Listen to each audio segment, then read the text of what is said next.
Hamayahia, Anaya Shehia, Sokaikatu, Tarapchiwaya, Kayanya, Pama. Buenos días, ¿cómo están todos? Nos sentimos contentos de que puedan estar acá con nosotros hoy.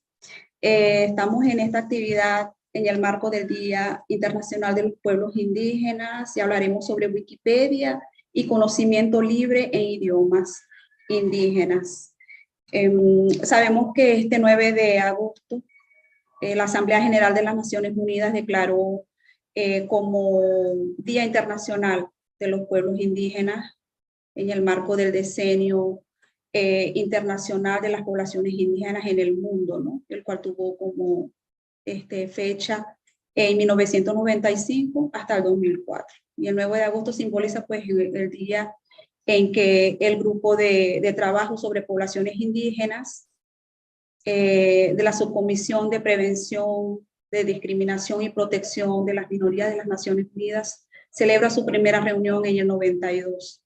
Y nosotros pues estamos acá en este día haciendo esa conmemoración desde nuestros espacios, haciendo esa conmemoración desde nuestras perspectivas, desde nuestras ideas y desde los pasos que hemos venido dando a lo largo de todo este tiempo, ¿no? Y también sabemos que estamos ya en el próximo decenio de las lenguas indígenas, también pues declarado por Naciones Unidas, y que también trabajamos en un proyecto hermosísimo en Wikipedia, que es una de las plataformas globales más consultadas en el mundo. Tenemos pues como esa oportunidad, ¿no?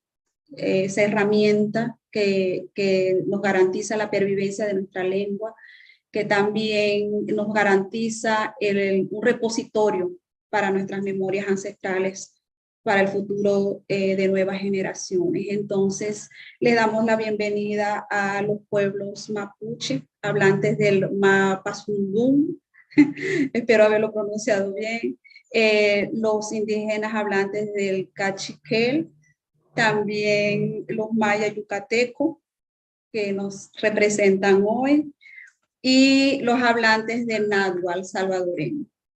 Le damos también la bienvenida en esta mañana para compartir con nosotros sus experiencias en Wikipedia, sus experiencias también, perdón, en las nuevas tecnologías, cómo las han venido utilizando, cómo han venido trabajando en ellas. Y bueno, en esta oportunidad digo también para que Leonardo nos salude.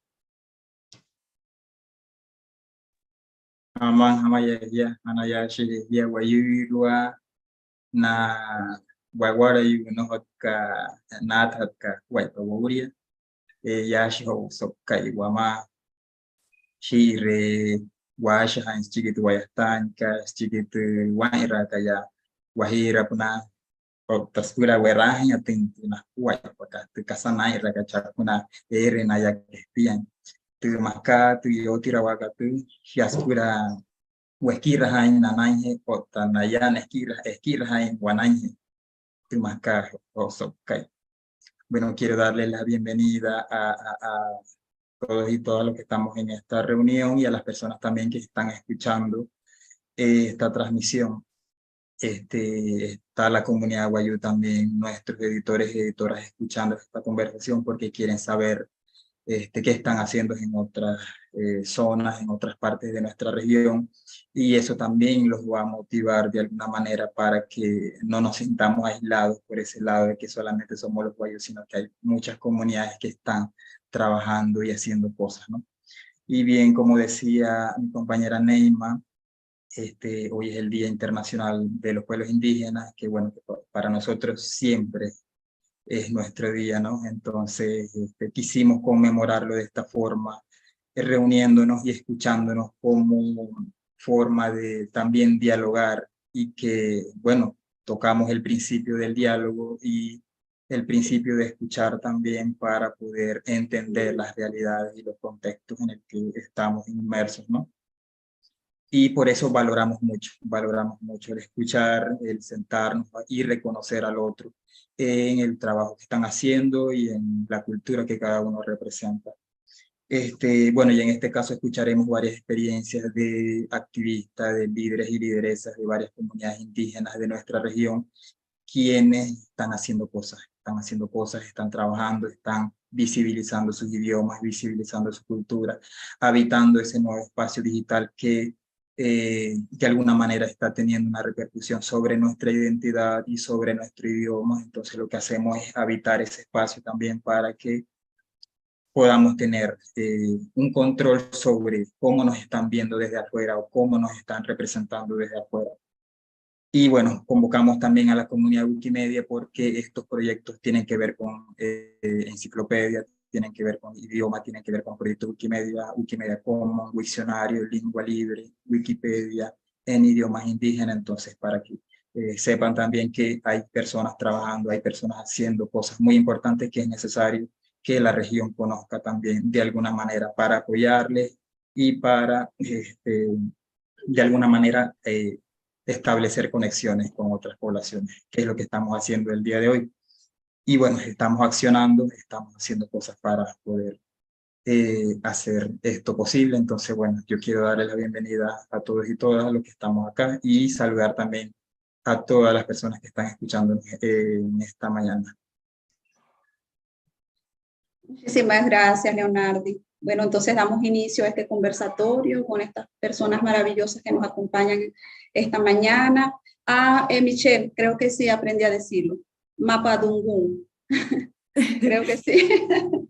Mapadungun. Entonces comenzamos con los mapuche hablantes de Mapadungun para que se presenten y pues puedan compartir.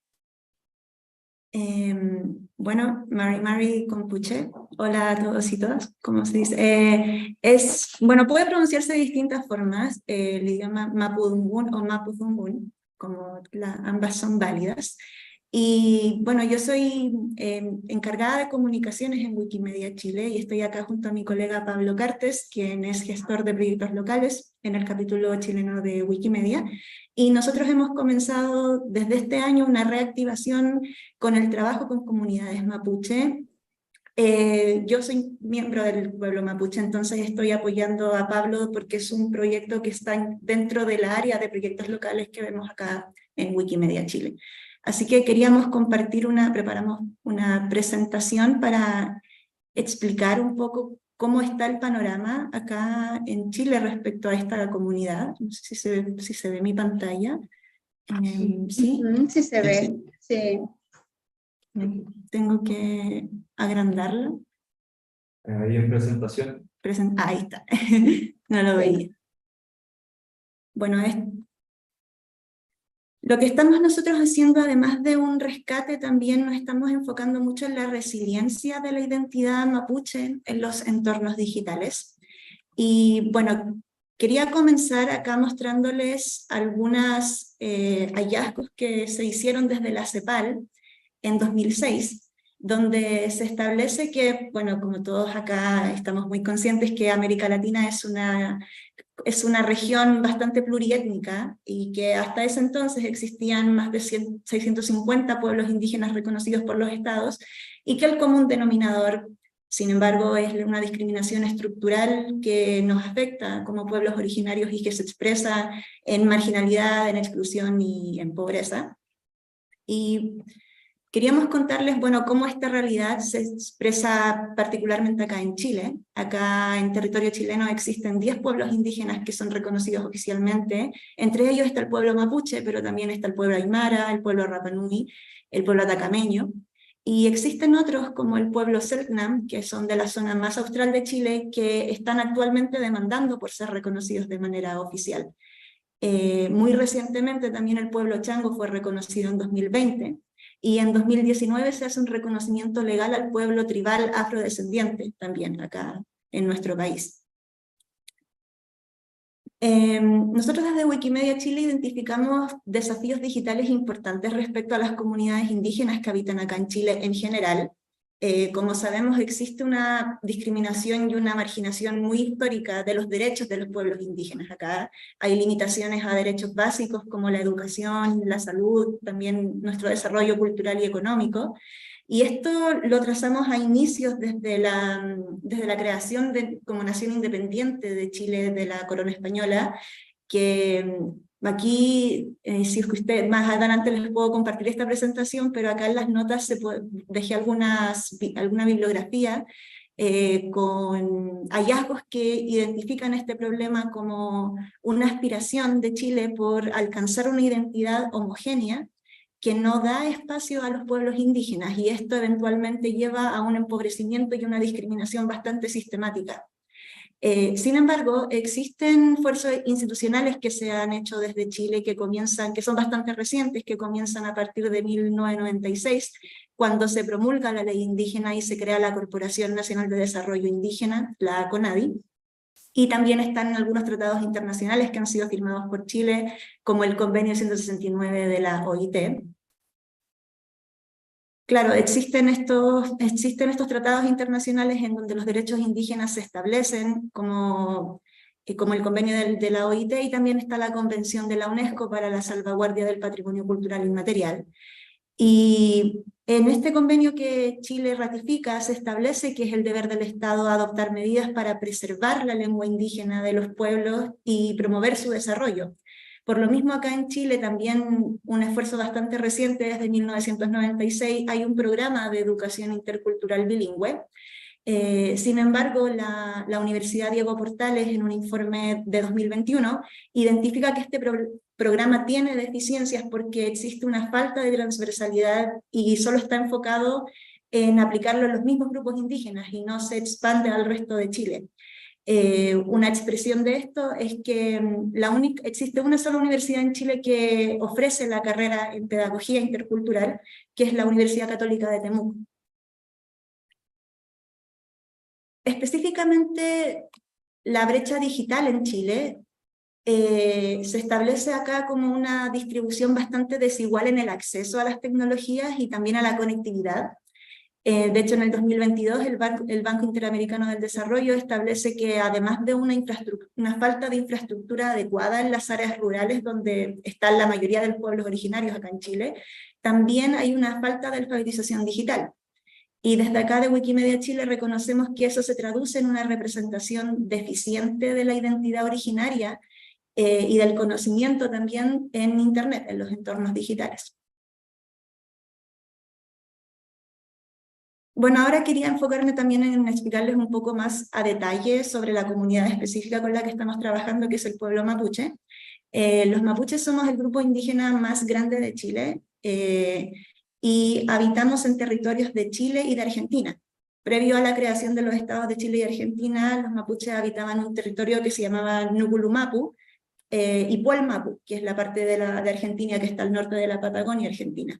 Nukulumapu más Puelmapu forman Gualmapu, que puede traducirse como país mapuche. Y el mapudungún o mapudungún es el lenguaje de este pueblo originario que se traduce como habla de la tierra. Y además de ser la forma en la que ellos se comunican, es un lenguaje que en sí mismo contiene aspectos muy fundamentales de su identidad y también tiene información sobre sus orígenes, sobre su cosmovisión, lo que en su conjunto se conoce como mapuche kimun. Esta lengua tiene la particularidad de que se transmite principalmente por tradición oral, a través de la transmisión de pensamiento, un fenómeno que los mapuches conocemos como raquituán, y que también ahí se transmiten filosofías y formas de ver el mundo. Así de profunda es la lengua para el pueblo mapuche. Y ocurre también que acá en Chile hasta 2019 el mapudungún se ha ido perdiendo por esta falta de transmisión oral y también falta de enseñanza para generaciones más nuevas. Y recientemente el mapudungún es hablado por aproximadamente un 10% de la población total mapuche, y pasa que las nuevas generaciones no entienden y tampoco hablan la lengua. Bueno, igual para entender un poco la situación actual en la que está el pueblo mapuche, es una situación que es bastante compleja y que para entenderla es necesario igual hacer una revisión bastante general, traté de hacerla acá general, de lo que han sido las medidas sociopolíticas que ha tomado el Estado de Chile en la historia reciente, aproximadamente unos 150 años, que es un ejercicio que hizo la CEPAL en 2012 de trazar toda esta historia.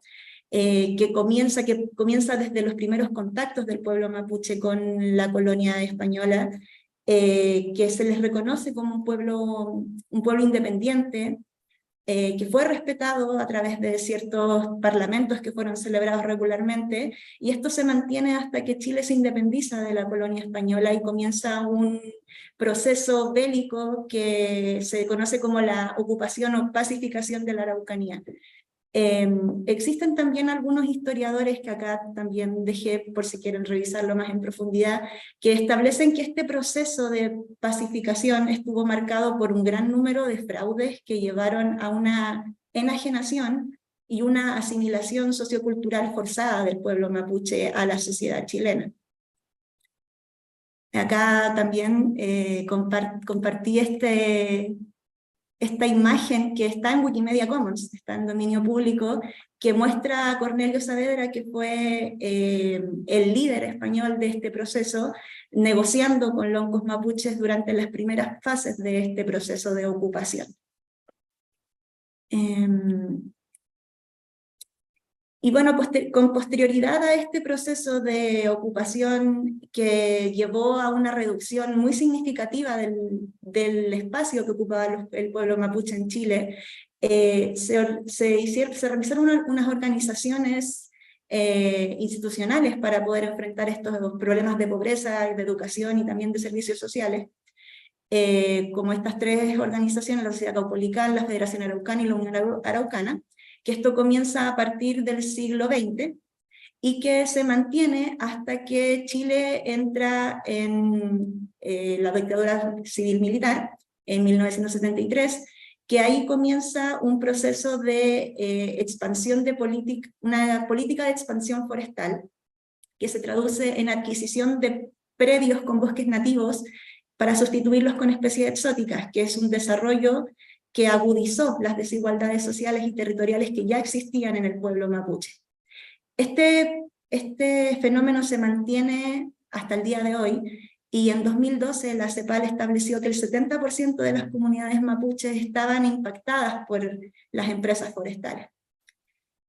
Este conflicto entre el Estado y el pueblo mapuche ha ido escalando y se ha ido complejizando hasta hoy, que hoy existe un estado de excepción constitucional en la región de la Araucanía, que se mantiene desde 2022 y que lo han renovado 28 veces. Y bueno, aquí también les comparto algunas imágenes de que están en Wikimedia Commons sobre lo que ha sido la lucha del pueblo mapuche en distintos espacios. Acá hay dos mujeres mapuches que protestaron en el Palacio de la Moneda por la represión que existía en una comunidad llamada Temucuicui en 2006, y acá hay una manifestación de psicólogos y estudiantes de psicología en apoyo a presos mapuches que en ese momento estaban haciendo huelga de hambre en 2010.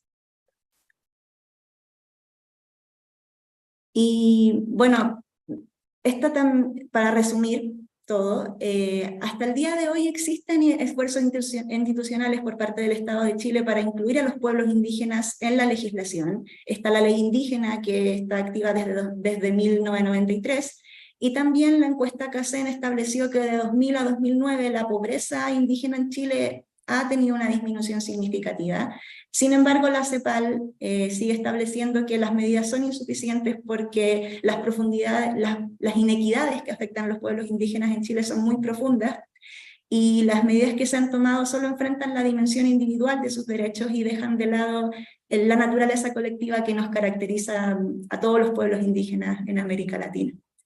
Y acá dejé el esfuerzo más reciente que se ha hecho desde el Estado chileno, que fue la creación de la Subdirección Nacional de Pueblos Originarios en 2015. Y bueno, ahora dejo a mi colega Pablo Cartes, quien va a contar sobre los esfuerzos que se han hecho desde el capítulo chileno del movimiento Wikimedia para poder impulsar el trabajo con la comunidad mapuche. Hola a todos y a todas, muchas gracias por la oportunidad de participar en este espacio. Yo personalmente no soy miembro del pueblo mapuche ni de alguna comunidad indígena que habita el territorio acá en Chile. Sin embargo, estoy muy interesado en aprender y poder trabajar la herramienta Wikimedia para ponerla a disposición de estas comunidades y de sus necesidades principalmente, de tal forma que sea una utilidad para ellos y pueda significar un impacto positivo. Bueno, continuando con la presentación y en relación a los esfuerzos que se han hecho desde Wikimedia Chile, hay un hito que se marcó en el año 2011 y tiene que ver con el comienzo del trabajo para la creación de una Wikipedia en Mapudungun. Ya esta iniciativa fue levantada por editores y activistas del movimiento. Sin embargo, es un proyecto que se quedó estancado en la incubadora, ya pese a los esfuerzos que se hicieron por trabajar con académicos, hablantes y estudiantes también de las comunidades mapuche. Parte de las dificultades que se vieron y que no han permitido sacar a este proyecto de la incubadora son las siguientes. Bueno, en primer lugar está el contexto histórico, que acá mi colega hizo como un repaso súper completo de las complejidades que ha tenido la historia del pueblo mapuche y la opresión que ha habido por parte del Estado chileno. Es por esta razón también que existe bueno, hay mucho desconocimiento en cuanto al tratamiento de la información en los entornos digitales de la sociedad en general, sobre todo de las personas, por ejemplo, que no son nativas digitales, y con respecto a las comunidades indígenas y al pueblo mapuche en específico, también existe un desconocimiento por parte de la sociedad en general de cómo esas comunidades trabajan o resguardan su patrimonio cultural y su conocimiento ancestral. ¿Ya? Entonces, ahí por ese caso faltó como un trabajo de mayor cercanía con las comunidades por temas de tiempo y por temas también de que quizás se necesitó como algún contacto más directo y también está el tema de una posible desconfianza de lo que significa el conocimiento abierto y colaborativo, ¿ya? Y de los proyectos Wikimedia en general. Además de eso, bueno, específicamente el trabajo en Wikipedia es un trabajo principalmente escrito. Y en el caso del Mapudungun, este es un idioma principalmente transmitido a través de la oralidad, por lo tanto fue complejo para las personas que intentaron trabajar la Wikipedia Mapudungun poder traducir todo el conocimiento a partir de una forma de escritura oficial. ¿Esto por qué? Bueno, en Mapudungun actualmente tiene 3 grafemarios, ya que son 3 formas distintas de escribir el idioma. Sin embargo, no hay una forma única, no hay una forma oficial, por así decirlo, por lo tanto también implicó una cierta dificultad al momento de trabajar los contenidos en Wikipedia. Y un cuarto punto tiene que ver con el código ISO, que es esta denominación internacional que denomina o etiqueta, por así decirlo, a los idiomas y lenguajes del mundo, en el cual el idioma Mapudungun está denominado como araucano, ya, con las siglas ARN. Sin embargo, este término araucano reviste un carácter, a esta altura se podría decir como colonialista, ya que fue un término que se dio desde la colonia, particularmente el cronista Alonso de Ercilla en su crónica La Araucana, pero puso este término para denominar a las distintas comunidades que habitaban en un territorio que se llama Arauco, ya en una provincia que actualmente se llama Arauco. Sin embargo, las mismas comunidades mapuche no se identifican, o al menos han manifestado que no se identifican con este término, sino que ellos propiamente tal denominan a su propio idioma como Mapudungun, ya. En cambio, el código ISO actualmente que existe a nivel internacional y con el cual se podrían trabajar los proyectos Wikimedia tendría el código ARN, por lo tanto ya es complejo considerando el carácter, como decía, colonialista y un poco que no tiene representatividad básicamente de lo que ellos mismos se perciben a partir de su lengua.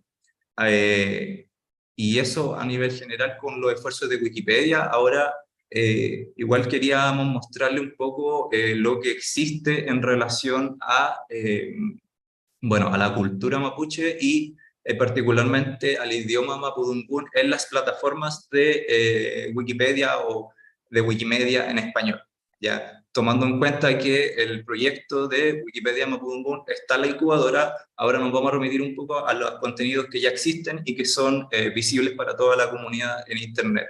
En primer lugar, bueno, el Wikcionario en Mapudungun sí está disponible, o sea, sí, hay palabras, más de 980 palabras, por ejemplo, que están clasificadas en estos distintos grafemarios o formas de escritura que les comentaba recientemente.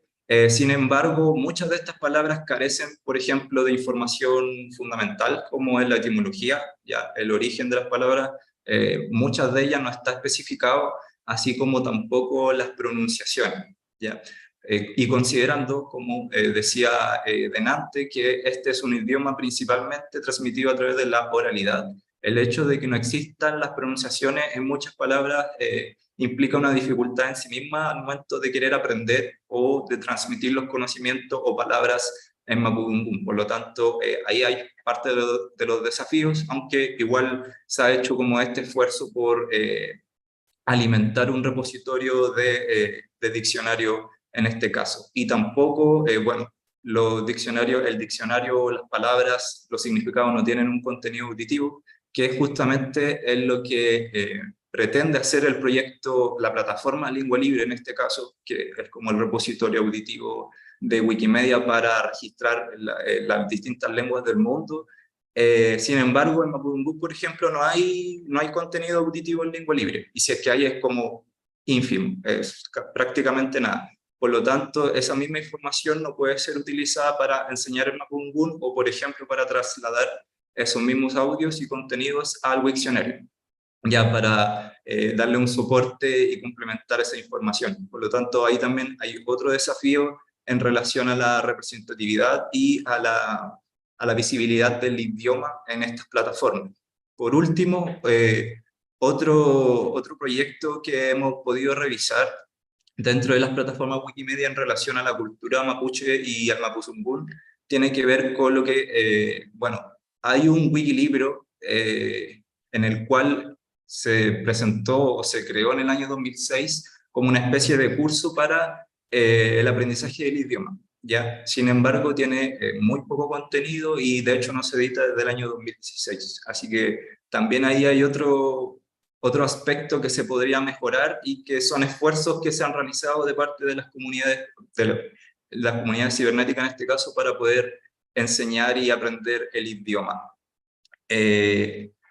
Bueno, con respecto al proyecto más conocido de Wikimedia, nos encontramos que en Wikipedia en español, por ejemplo, hay distintos artículos que ameritan discusión y que han sido parte de objeto de debate por la comunidad de Wikimedia, ya que, no sé, acá les traje dos ejemplos. El primero de ellos tiene que ver con el artículo que se denomina Pueblo Mapuche, en el cual justamente ahí en la parte amarilla se puede ver que se afirma que un sinónimo de pueblo mapuche también es araucano.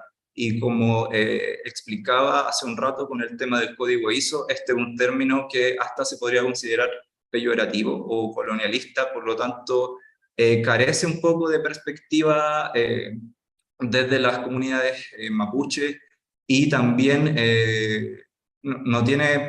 probablemente no tiene la representatividad que debería tener. Por eso mismo también aparece el recuadro arriba de que existen muchos desacuerdos respecto a la neutralidad y el punto de vista del artículo. Y otro artículo que también se podría revisar y que podría ser objeto de discusión en relación a la cultura mapuche tiene que ver con el que se denomina conflicto mapuche. Como explicaba acá mi colega, hay un contexto histórico complejo entre el Estado de Chile y las comunidades del pueblo mapuche. Y bueno, conflicto mapuche es un término bastante, no sé, que en el fondo se refiere a toda esta disputa entre el Estado chileno y el pueblo mapuche. Sin embargo, en este caso se entiende como que el conflicto nace a raíz de la acción de las comunidades y no de la opresión o del actuar sistemático del Estado de Chile contra las comunidades. Por lo tanto, entender como el conflicto entre el Estado chileno y el pueblo mapuche como conflicto mapuche identifica que el problema en este caso son las comunidades y no el actuar del Estado. Y en este caso, el artículo Wikimedia justamente refuerza esa idea y también es un artículo que ha tenido muchas discusiones dentro del entorno de Wikimedia, porque el hecho de denominar conflicto mapuche a un conflicto que claramente comenzó el Estado de Chile es un poco neutral y carece como de importancia histórica o de solidez, por así decirlo. Ahora vamos a hablar un poco bueno, para resumir, los objetivos de nuestro proyecto. Está recién iniciando en nuestro diálogo con las comunidades mapuche, y lo que queremos hacer básicamente es no llegar con una solución preestablecida o prefabricada a las comunidades, sino que poder primero presentarnos como un movimiento, dar a conocer la misión, dialogar con las comunidades y ver o conocer qué piensan del movimiento y de las cosas que estamos haciendo actualmente en las plataformas, y asimismo identificar en conjunto las necesidades que estas comunidades tienen a nivel informativo y de conocimiento, y evaluar eventualmente si es que las plataformas Wikimedia pueden ser de utilidad para las comunidades. ¿Ya? Así que básicamente eso, estamos en una etapa inicial, y los desafíos obviamente a futuro también tienen que ver con promover la creación y el uso de las plataformas Wikimedia para que las comunidades también tengan autonomía y puedan trabajar por esta representatividad o revertir esta subrepresentación que existen en los entornos digitales. Así que estamos en una etapa inicial y esperamos poder continuar trabajando este aspecto con este tema que es súper relevante para las plataformas. Muchas gracias por vuestra atención. Chaltumay, muchas gracias. Muchísimas gracias, Michelle, muchísimas gracias, Pablo, por lo que nos han compartido, ¿no? Y es realmente interesante y demasiado impactante para nosotros de este lado del hemisferio.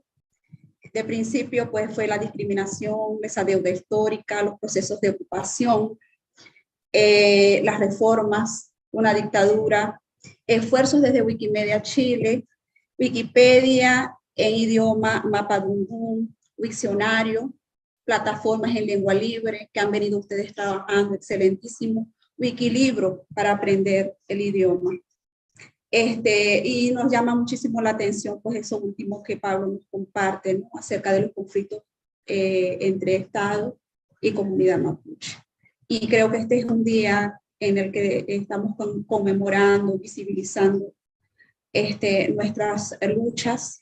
Entonces es muy propicio, de verdad, el lugar, el momento, ¿no? Y hay que reforzar esas ideas, como dices tú, Pablo, a través de esos artículos de Wikipedia, ¿no? Y tienen ese gran desafío, el desafío de la autonomía, el desafío de la emancipación, que todavía estamos en ese proceso emancipador. Entonces, trabajar duro. Y en esta oportunidad, pues, seguidamente de esta intervención del pueblo mapuche, tenemos al pueblo hablantes de Cachiquel, tenemos a Miguel y también a Cecilia Tuyu, que nos va a compartir también sobre sus trabajos en las plataformas Wikimedia y en ese proceso de incubadora.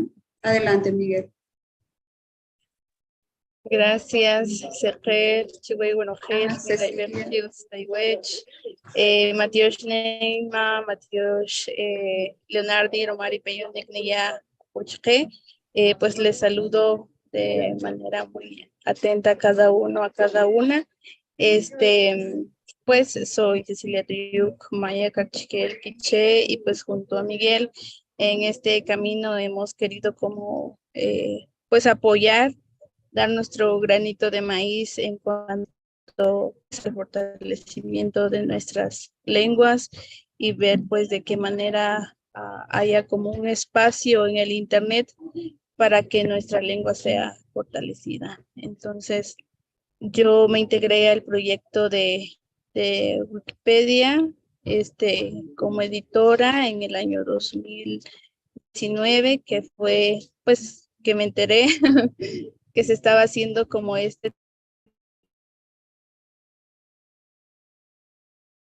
trabajo desde ya el 2000. Yo fui o participé en el Festival de Lenguas Indígenas que se desarrolló en Guatemala, en donde pues también tuvimos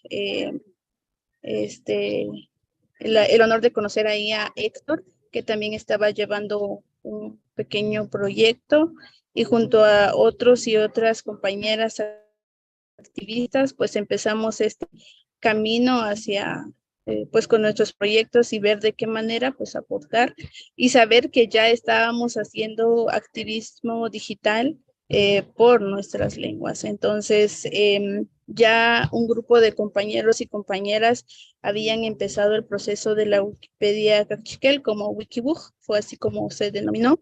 Quizá Miguel Ángel conozca un poquito más el contexto, y fueron ellos quienes iniciaron este proyecto y a trazarse como este objetivo de tener una Wikipedia en nuestra lengua. Entonces, acá, por ejemplo, tenemos el listado de ediciones o de artículos que se han realizado en nuestra lengua, pues por colaboración tanto de estudiantes, de activistas, que se realizó pues en este encuentro de activistas digitales, que al final se realizó una editathon.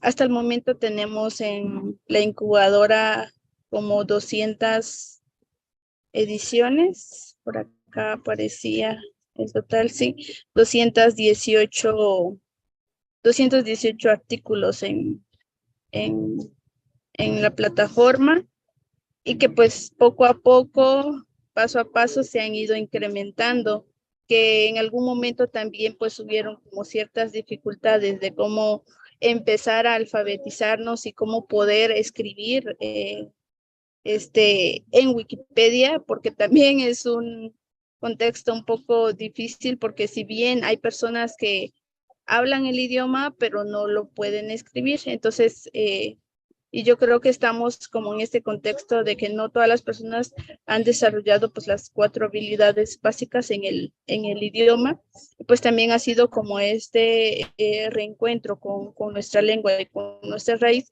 de volver como a escribir, ¿no? Porque si bien existe una escritura antigua en nuestro idioma, pero pues nos ha costado principalmente porque hay personas pues que no dominamos la tecnología como a ciencia cierta, entonces ha sido todo un proceso de alfabetización para poder escribir artículos en nuestra lengua y en la Wikipedia.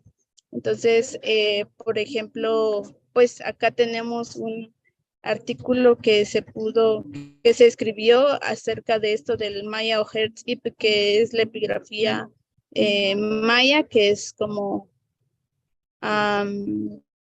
bueno, empezar a guardar estos conocimientos de nuestro pueblo por nuestro pueblo, que es uno también de los principales objetivos que se pretenden alcanzar, que la historia del pueblo maya Cachiquel sea escrita por el pueblo maya Cachiquel, y que toda la historia, que sus líderes, que las tradiciones, costumbres que sean de nuestro pueblo sean escritas por nuestras propias voces. Entonces es un poquito como el querer hacer de nosotros, y que en algún momento a causa del COVID, pues este trabajo que quisimos reimpulsar en el 2019, 2020, fue como rompiéndose por esta razón, porque justamente también en ese tiempo quisimos apoyar la Wikipedia con algunos compañeros y compañeras pues que vieron el trabajo que se estaba haciendo junto con la Wikipedia Cachiquel, el deseo de tener una Wikipedia también en estas otras 2 lenguas, porque es pues era como la ilusión de cómo no tener una Wikipedia en nuestras lenguas.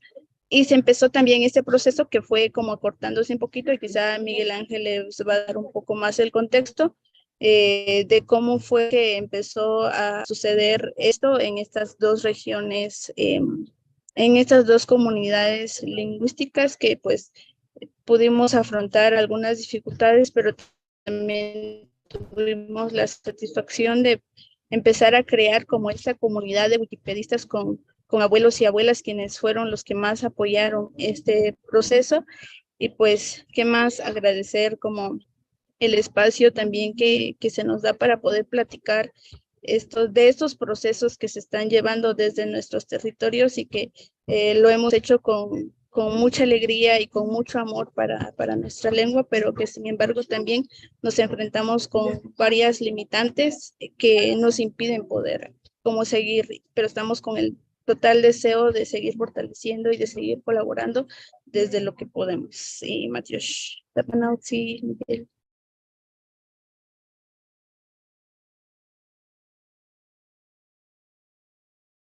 Matías Chávez así. Un Rutzinibechi Monopel. Matías Rumari Ramaj, Rumari Peyonik. Les saludamos de manera afectuosa desde el territorio Maya Cachiquel.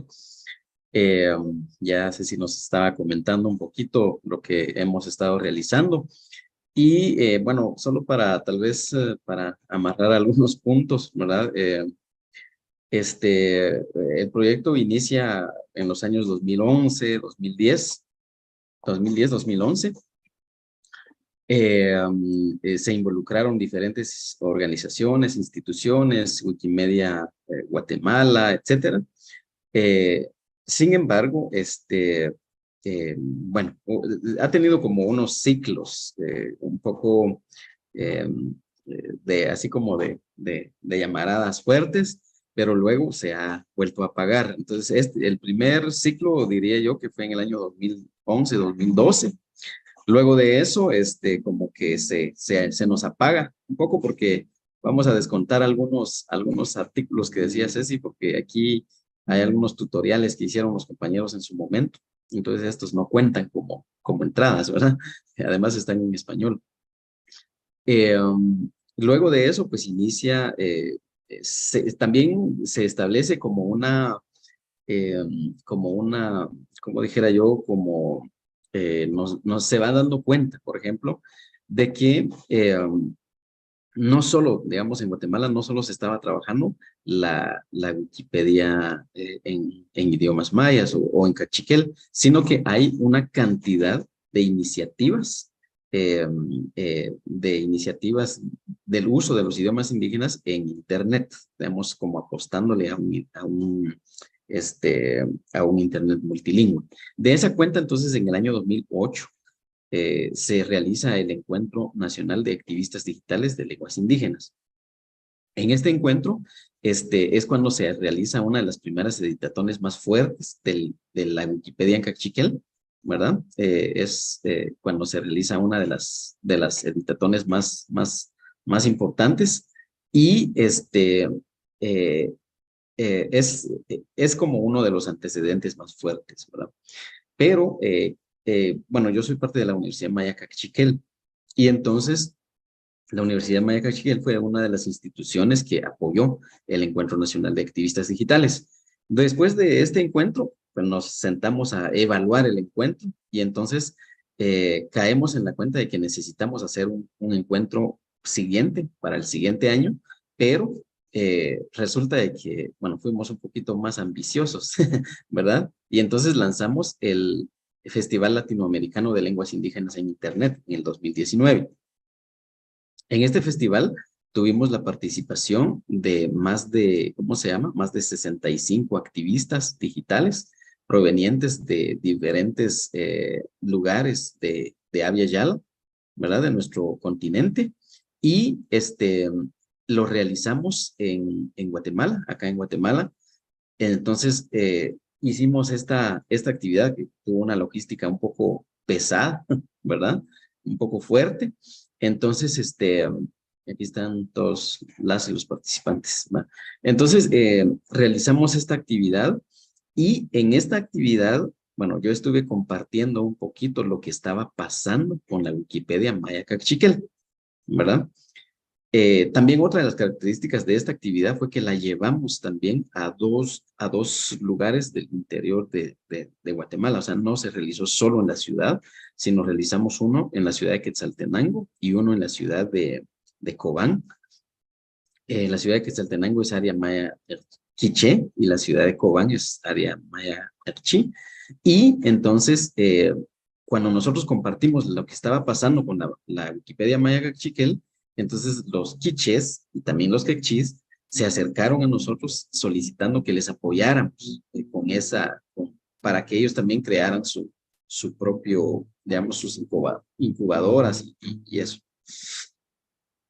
De ahí entonces que surge, ¿cómo se llama? Lo que nos comentaba Ceci, empezamos a soñar y a unir esfuerzos. Esto fue un poquito, eh, como resultado, diría yo, del Festival Latinoamericano de Lenguas Indígenas en Internet. Entonces nos acercamos a nuestras compañeras, a nuestras hermanas y hermanos ¿cómo se llama? Quechís y también quichés. Y comenzamos con el proceso, ¿verdad? De la Wikipedia maya quechí, maya quiché y todo. Pero entonces, ¡pum!, nos entra la pandemia, ¿verdad? Y entra la pandemia así con fuerza. Y una semana antes de que cerraran el país y todo, nosotros estábamos cancelando este evento que era como la primera reunión, podríamos decirle así, con los compañeros y compañeras quichés. Pero no nos quedamos ahí, sino que nos tiramos a la virtualidad, iniciamos procesos virtuales, ¿verdad? Durante la pandemia, ya que también pues, nos tuvieron encerrados en casa durante mucho tiempo, ¿verdad? Entonces comenzamos a realizar una serie de reuniones de manera virtual. Lo único es que, bueno, ya ustedes conocen las limitaciones de la virtualidad, ¿verdad? Entonces, nosotros encontramos algunos fenómenos muy interesantes. El tema, por ejemplo, de ¿cómo se llama? De que un fenómeno interesante que vimos es que, por ejemplo, eran las personas mayores, los abuelos, las abuelas, quienes se acercaban con mucho más interés para esta temática. Y ellos son los que tienen, digamos, la lengua, el idioma como parte de su patrimonio, ¿verdad? Desde la naturalidad, desde la maternidad, entonces dominan bastante su idioma. Sin embargo, son personas que tienen muchas dificultades con los lenguajes digitales, ¿verdad? O sea, tienen limitaciones con el uso de la computadora, con el uso del teléfono, de la tablet o lo que sea, y entonces empezamos a notar eso y en la virtualidad sí es un poco complicado, digamos, eso. Entonces nos dimos cuenta que necesitábamos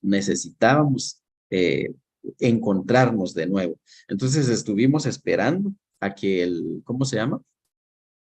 Estuvimos esperando a que la pandemia se flexionara un poquito y cuando se logró eso,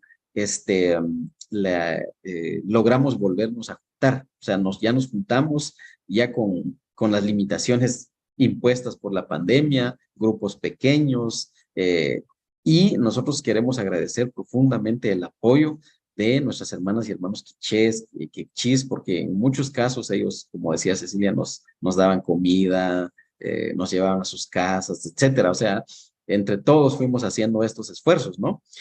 Pero entonces, eso fue lo que fue ocurriendo, digamos, y también pues hasta, ¿cómo se llama? Hasta los medios de comunicación ¿cómo se llama? Se interesaron en el tema, ¿no? Se interesaron en el tema, hicieron en su momento algunas publicaciones relacionadas con lo que estábamos trabajando y así. Pero en todo esto, pues sigue, digamos, como decíamos, tenemos como algunas limitaciones y así, sobre todo de presupuesto, al final necesitas movilizarte, al final necesitas hacer cosas y eso, ¿verdad? Y nos dimos cuenta con Cecilia que si bien nosotros no habíamos iniciado, por ejemplo, el tema de la Wikipedia maya cachiquel, sino que habían sido otras compañeras, otros compañeros, nos dimos cuenta que la habíamos abandonado. Bueno, Cecilia también y yo somos docentes de la Universidad Maya Cachiquel y bueno, aquí no tenemos una gran cantidad de estudiantes, es decir, este es el grupo más grande, ¿verdad? de compañeras y compañeros, y pues en alguna ocasión unos compañeros de la Wikipedia en idioma vasco nos comentaron, pues, nos hicieron el comentario en una reunión que tuvimos con ellos, miren, pues sí, alguien de ahí dijo, pero si yo en la universidad hacía, o parte de mis tareas era subir textos a la Wikipedia en mi idioma, ¿verdad? Y yo dijo, y a mí no se me había ocurrido, ¿cómo no lo pensé antes, verdad? Y entonces lo empezamos a instituir como parte de las actividades a realizar en la Universidad Maya Cachiquel. Y aquí tenemos, por ejemplo, estamos realizando una editatón, ¿verdad? Esto fue también, creo, durante la pandemia, pero las estudiantes muy contentas iniciaron a subir algunos artículos y esas cosas. Sin embargo, pues, bueno, ellas, nadie más, o sea, un poco la idea era ver si alguien más de ahí se motivaba, como Cecilia, por ejemplo, ella fue mi estudiante hace muchos años y fue una de las personas que sí, o sea, agarró el tema y se empoderó y ha sido uno de los apoyos más fuertes para todos los procesos de activismo digital en esta región. Lo digo en esta región porque no solo en Guatemala, sino también pues ella ha sido parte de Rising Voices y ha estado trabajando con Eddie Ávila en estos espacios. Y entonces pues ha trabajado muy fuertemente. Entonces, y yo con la idea de que alguien más queremos que se unan, ¿verdad? Y entonces fuimos implementando esto. También Cecilia en algunas clases que estuvo compartiendo, ha estado compartiendo, también lo ha implementado. Ahí sí que ya como parte de lo que queremos soñar, ¿no? Pero pues por ahí ha quedado. Sin embargo, pues nosotros estamos muy contentos de que de todas formas ahorita con estos intercambios que estamos realizando y que ya llevamos tal vez alrededor de un año de no mover casi nada alrededor de esto, ni siquiera digamos aquí por ejemplo tenemos ¿cómo se llama? La incubadora de la Wikipedia Kekchi. Aquí este ha sido el resultado del trabajo que hemos hecho con ellos, ya alrededor de 50 artículos, ya es algo también. Los compañeros de la Wikipedia Quiché también ya tienen algunos textos colocados por aquí. Entonces, un poco el sueño o un poco el reto ahorita para nosotros es volver a retomar la Wikipedia Maya Cachiquel y poder empezar a tener como a desatorar esos nudos que se han quedado por ahí y considerar que las compañeras, los compañeros que en su momento estuvieron trabajando, estuvieron aportando, pues convocarlos de nuevo, ver qué fue lo que pasó, en qué podemos empezar a trabajar. Esa es, digamos, como lo que ha estado ocurriendo acá. Pues también hay, como por ejemplo en el Festival Latinoamericano de Lenguas Indígenas, pudimos ver que en Guatemala hay una cantidad de proyectos, ¿cómo se llama? Para el uso de nuestros idiomas. Por ejemplo, yo estoy utilizando el navegador Mozilla Firefox, que está traducido al maya cachiquel. Entonces, esto para mí es una herramienta muy importante, ¿verdad? Porque, digamos, al estar aquí navegando, yo estoy interactuando también con mi idioma, ¿verdad? Estoy interactuando con mi idioma maya cachiquel en un ambiente digital. Y de ahí, pues, nosotros queremos seguir aportando. Para nosotros tener la oportunidad de realizar estos intercambios con ustedes es de mucha motivación, nos da luz. Hemos tenido algunas pláticas con Neima, con el compañero también, ay, se me olvidó su nombre, Leonardi, perdón. Y ellos, o sea, el hecho de que nos hayan comentado y nos hayan nacido a la luz la Wikipedia en su idioma, en Wayuu, para nosotros pues es como ver la luz al final del túnel y decir, bueno, tenemos que seguir empujando estas cosas para que el otro día platicábamos con Cecilia, mira que hasta en la prensa nos han sacado, ¿verdad? O sea, y hasta hemos salido ahí diciendo que sí estamos trabajando esto pero pues lo hemos dejado un poquito, lo hemos dejado un poquito últimamente, pero creo que estamos con toda la voluntad de volver a impulsar estos proyectos porque para nosotros es muy claro, ¿verdad? Para nosotros es muy claro las motivaciones, lo que nos motiva a hacerlo es que nuestro idioma maya cachiquel también se desarrolle en el Internet, al igual que el idioma, de los idiomas que sean, los idiomas de ustedes, ¿verdad? Al igual que los idiomas, como les decimos nosotros, los idiomas dominantes, ¿verdad? Los idiomas que colonizadores, ¿no? Que al encender mi computadora, al abrir el navegador, yo pueda interactuar con mi idioma en Internet y por decisión mía. Si yo me quiero pasar, me paso al español, me paso al inglés, me paso a cualquier otro idioma, pero que también mi idioma tenga la posibilidad de desarrollarse en Internet por derecho humano.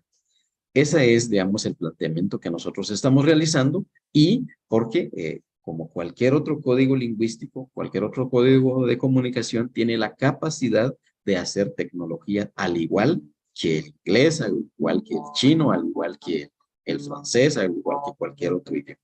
Entonces, y porque también, bueno, nosotros sabemos perfectamente la situación de nuestros idiomas en estos momentos están en alta vulnerabilidad, según aquella tablita famosa de la UNESCO, ¿verdad? Eh, están en alta vulnerabilidad. El idioma maya cachiquel es hablado alrededor de unos 450,000 personas, que viene siendo aproximadamente el 40% de la población maya cachiquel, o que se autoidentifica como maya cachiquel. Y este es el idioma número 4 en Guatemala en cantidad de hablantes. El idioma de mayor hablantes es el idioma maya erchín, donde tenemos ya una incubadora también con ellos. Es hablado por alrededor de 1.200.000 personas. Es el idioma que incluso se habla en Belice, en una gran parte de Belice. Luego está el idioma quiché, con alrededor de 1 millón de hablantes, y seguidamente está el idioma mam, con alrededor de 700, 800,000 hablantes, no sé, según el censo, lo estoy diciendo, y luego viene el idioma nuestro, el maya cachiquel, y nosotros estamos apoyando a las hermanas y hermanos que también quieren que sus idiomas empiecen a incursionar en Internet, ¿verdad? Entonces, un poquito en ese, por ahí hemos estado y estamos muy contentos de compartir con ustedes y muchas gracias. Muchísimas gracias, Miguel, por tu intervención. Gracias por esas palabras que nos has dado. También, y de igual forma, a Cecilia, que nos ha compartido pues, esa experiencia desde Guatemala, desde su pueblo, desde la incubadora e idioma cachiquel. Entonces, resumimos esto que nos han compartido, ¿no? Activismo digital, Wikibooks, encuentros digitales en lenguas, el festival. Vi por allí la fotografía de la profesora Betty Mejía, una profe que es guayú, que también participó y fue a ese encuentro a Guatemala, al Festival Latinoamericano de Lenguas en Internet. Y hay limitaciones, Miguel, nos cuentas temas de presupuesto, todo eso, hemos ido orientando, Leonardo y mi persona, y seguirán pues contando con el apoyo nuestro desde acá. Son docentes, hablantes, y eso es muy importante para fortalecer una lengua en estos medios, y está entre los 4 idiomas, ¿no? El idioma número 4, decías tú. Entonces eso es muy importante también. 50 artículos en la incubadora es un comienzo, así que les animamos a seguir. Y algo muy importante que decía Miguel, y también para ti, Cecilia, y es una palabra que es reto. Reto. Y ese reto, ¿cuál es? Retomar ese trabajo, volver a comenzar, o darle pues sentido, ¿no? Y significado a todo este trabajo hermoso. Entonces continuamos, y en esta oportunidad será con el pueblo maya yucateco. Tenemos a Ruth Solís, también pues un activista indígena, que está trabajando pues en su idioma, y también con muchos deseos de que su proyecto incubador pueda salir de manera oficial. Ruth, bienvenido. Hola, muy buenos días. Muchas gracias por la invitación. Hola, Ruth. Muchas gracias también a todos los compañeros que nos han comentado sus experiencias. Yo creo que en el caso del pueblo maya yucateco, aquí en el sureste de México, la experiencia ha sido diferente con la plataforma de Wikimedia en particular.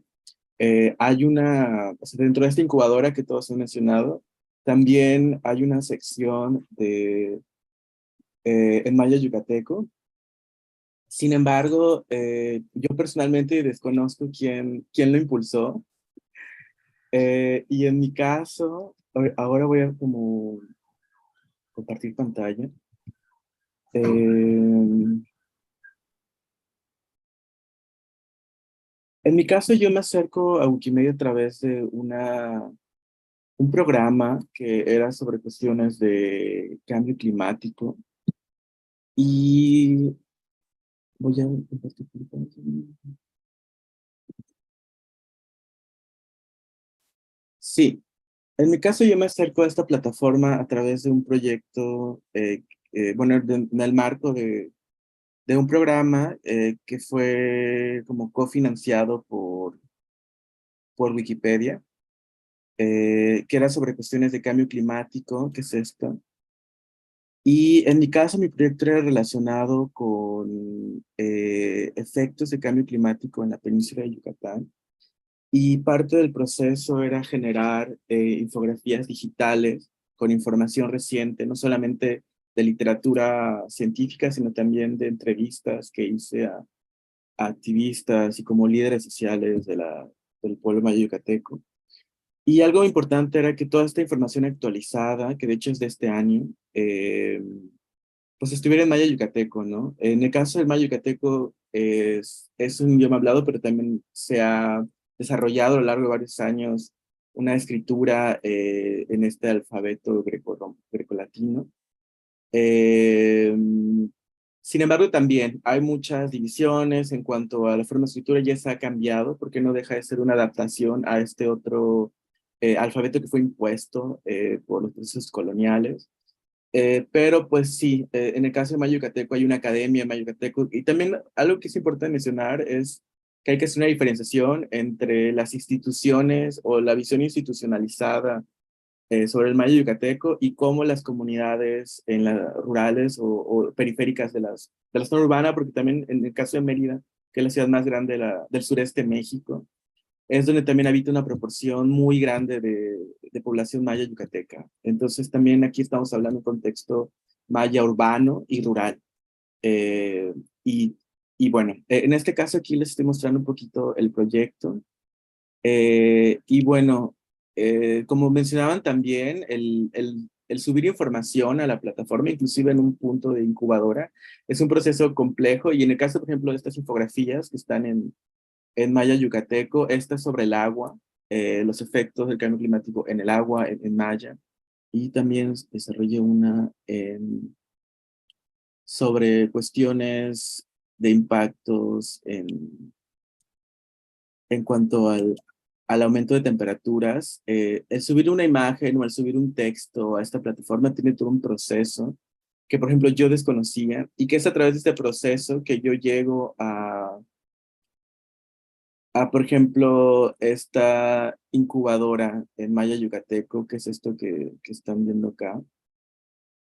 Y me doy cuenta que hay una serie ya de contenidos que yo desconocía, sinceramente. Entonces, a través de saber que ya existía esta incubadora, que ya hay inclusive publicaciones en Maya Yucateco, que yo coloco parte de los resultados de esta investigación y productos que también, o sea, lo importante de esto era, estas infografías que están viendo han sido compartidas vía redes sociales, pero como el programa era en el marco de Wikimedia, pues yo sentí que era necesario hacer esta publicación también y tomar este espacio de la Wikipedia, en este caso de la incubadora, ¿no?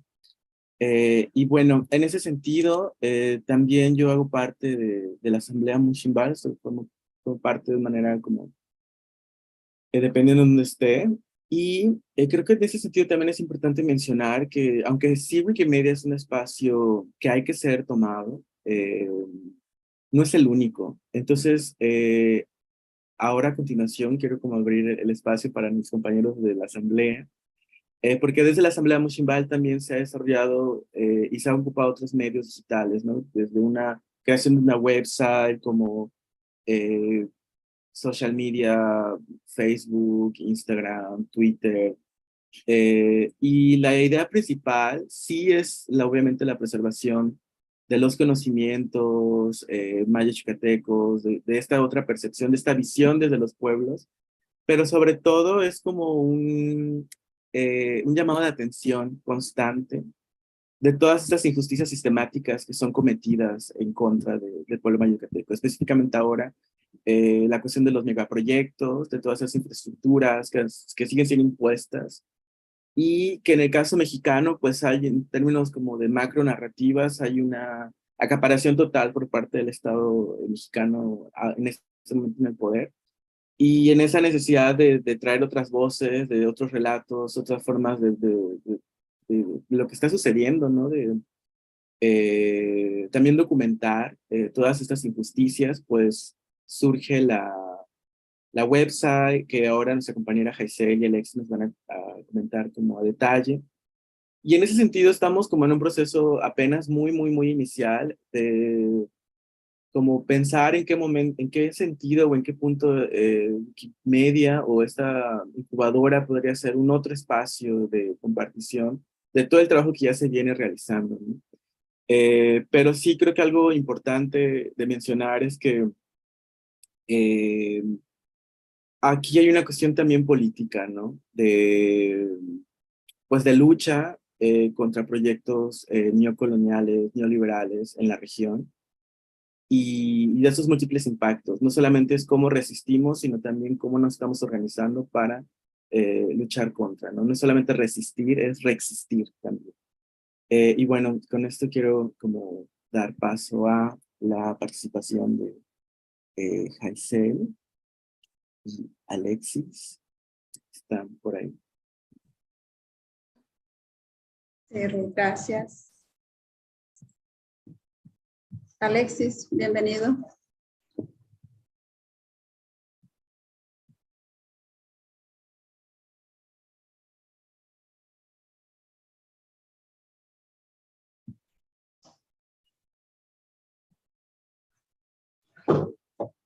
O será Jaisel que nos va a compartir. Hola, Hola, Alexis. hola, sí, estaba teniendo un poquito de problemas con el audio, pero, hola, mi nombre es Alexis, Joy, formo parte de la Asamblea de Defensores del Territorio Maya Muchichimbal, y bueno, la Asamblea de Muchichimbal es pues es una asamblea comunitaria, ¿no? Que está formada por personas de las comunidades de la península de Yucatán, que decidimos pues organizarnos para hacerle frente a estos proyectos extractivistas que se han impuesto en la península, ¿no? Para defender pues también nuestra lengua y pues nuestra vida, que es eso al final de cuentas lo que es violentado, ¿no? Entonces, esta asamblea, tenemos varias cosas que hemos estado haciendo, como había comentado Ru. Entre ellas, quisiera contarles un poquito el contexto de cómo van surgiendo diversas cosas que se han ido implementando en la asamblea y aquí en las comunidades. Primero es los medios de desinformación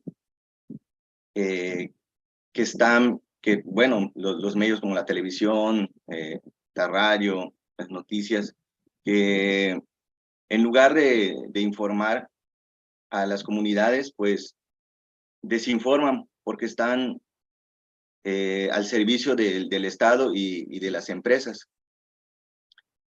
Entonces, parte de lo que se empieza a hacer es cómo llevar información a las comunidades, a nuestras comunidades. Se empieza trabajando con fanzines, con carteles para las comunidades, tanto en español como en maya. Pero aquí hay algo bien importante que me gustaría mencionar, que es que a pesar de que se escriba en maya, ese tipo de herramientas sirven de muy poco cuando mucha de nuestra gente también no sabe leer, ¿no? Sin embargo, hay otra parte que sí puede leerla, ¿no? Pero esa es una barrera también en la cuestión de cómo hacer llegar la información en la lengua, en este caso en la lengua maya. De ahí nace la necesidad de compartir esos dolores de nuestras comunidades hacia afuera, hacia otras geografías, hacia otros territorios. Porque lo que sucede aquí en la península de Yucatán y no es una situación que solo la vivamos nosotros, ¿no? Son dolores que vienen de hace más de 500 años, que están viviendo los pueblos originarios. Bueno, en el caso de la página, tenemos una página en la plataforma de Wix, donde están vinculadas varias herramientas que utilizamos para hacer llegar lo que sucede en nuestras comunidades y de las acciones que tomamos para hacerle frente a esto. Y una de ellas es, por ejemplo, que todas las redes sociales que tenemos, pues están vinculadas a la plataforma, para que desde diversas, en este caso las Facebook, ¿cómo se llama? Redes sociales, sea posible que se llegue a visitar la página. Y dentro de la página hay incluido, aparte de la información que se comparte, y de eso que sucede en las comunidades de la cual no se habla, pues también está una parte de arte, como lo que aparecía ahorita en la imagen, que es de un compañero que dibuja, ¿no? Aquí también quisiera mencionar que el arte, así como la lengua, pues ha sufrido pues una represión, ¿no? Nosotros creemos que el arte que nace de la comunidad, pues debe ser para la comunidad.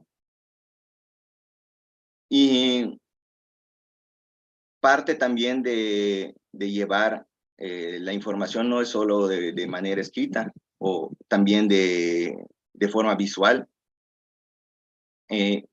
También este compa trabaja algunas caricaturas políticas que también nos sirven para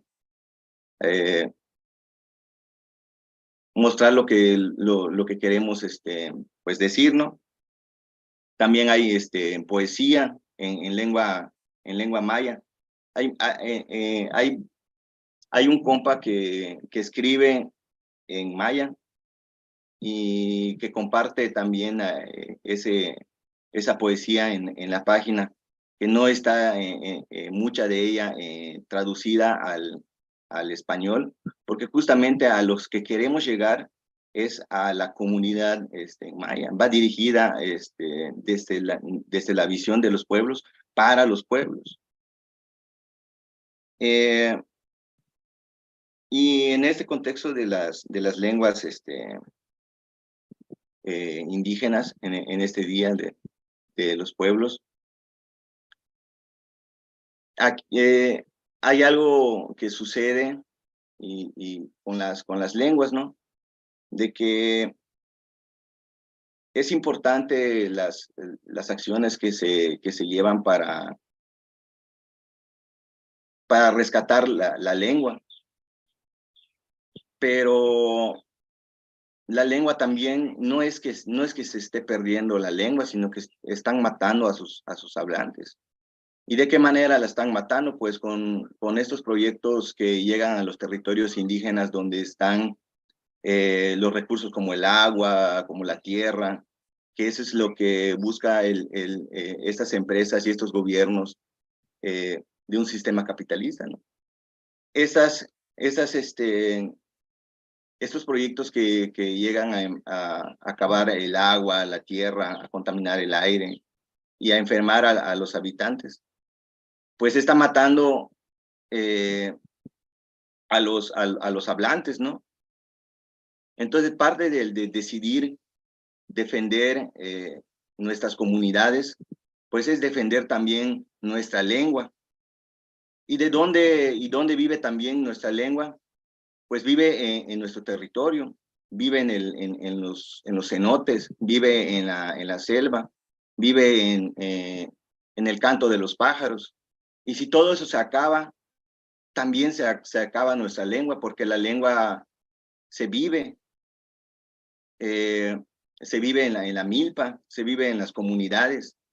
Al imponerse ese tipo de proyectos que vienen a modificar nuestra forma de vida y sobre todo a acabar nuestros recursos, también se está matando la lengua. Entonces, ¿qué va a pasar? De que a pesar de que esté documentada la lengua, si se acaban los territorios donde se desarrollan estas lenguas, o se acaban las personas que hablan esta lengua.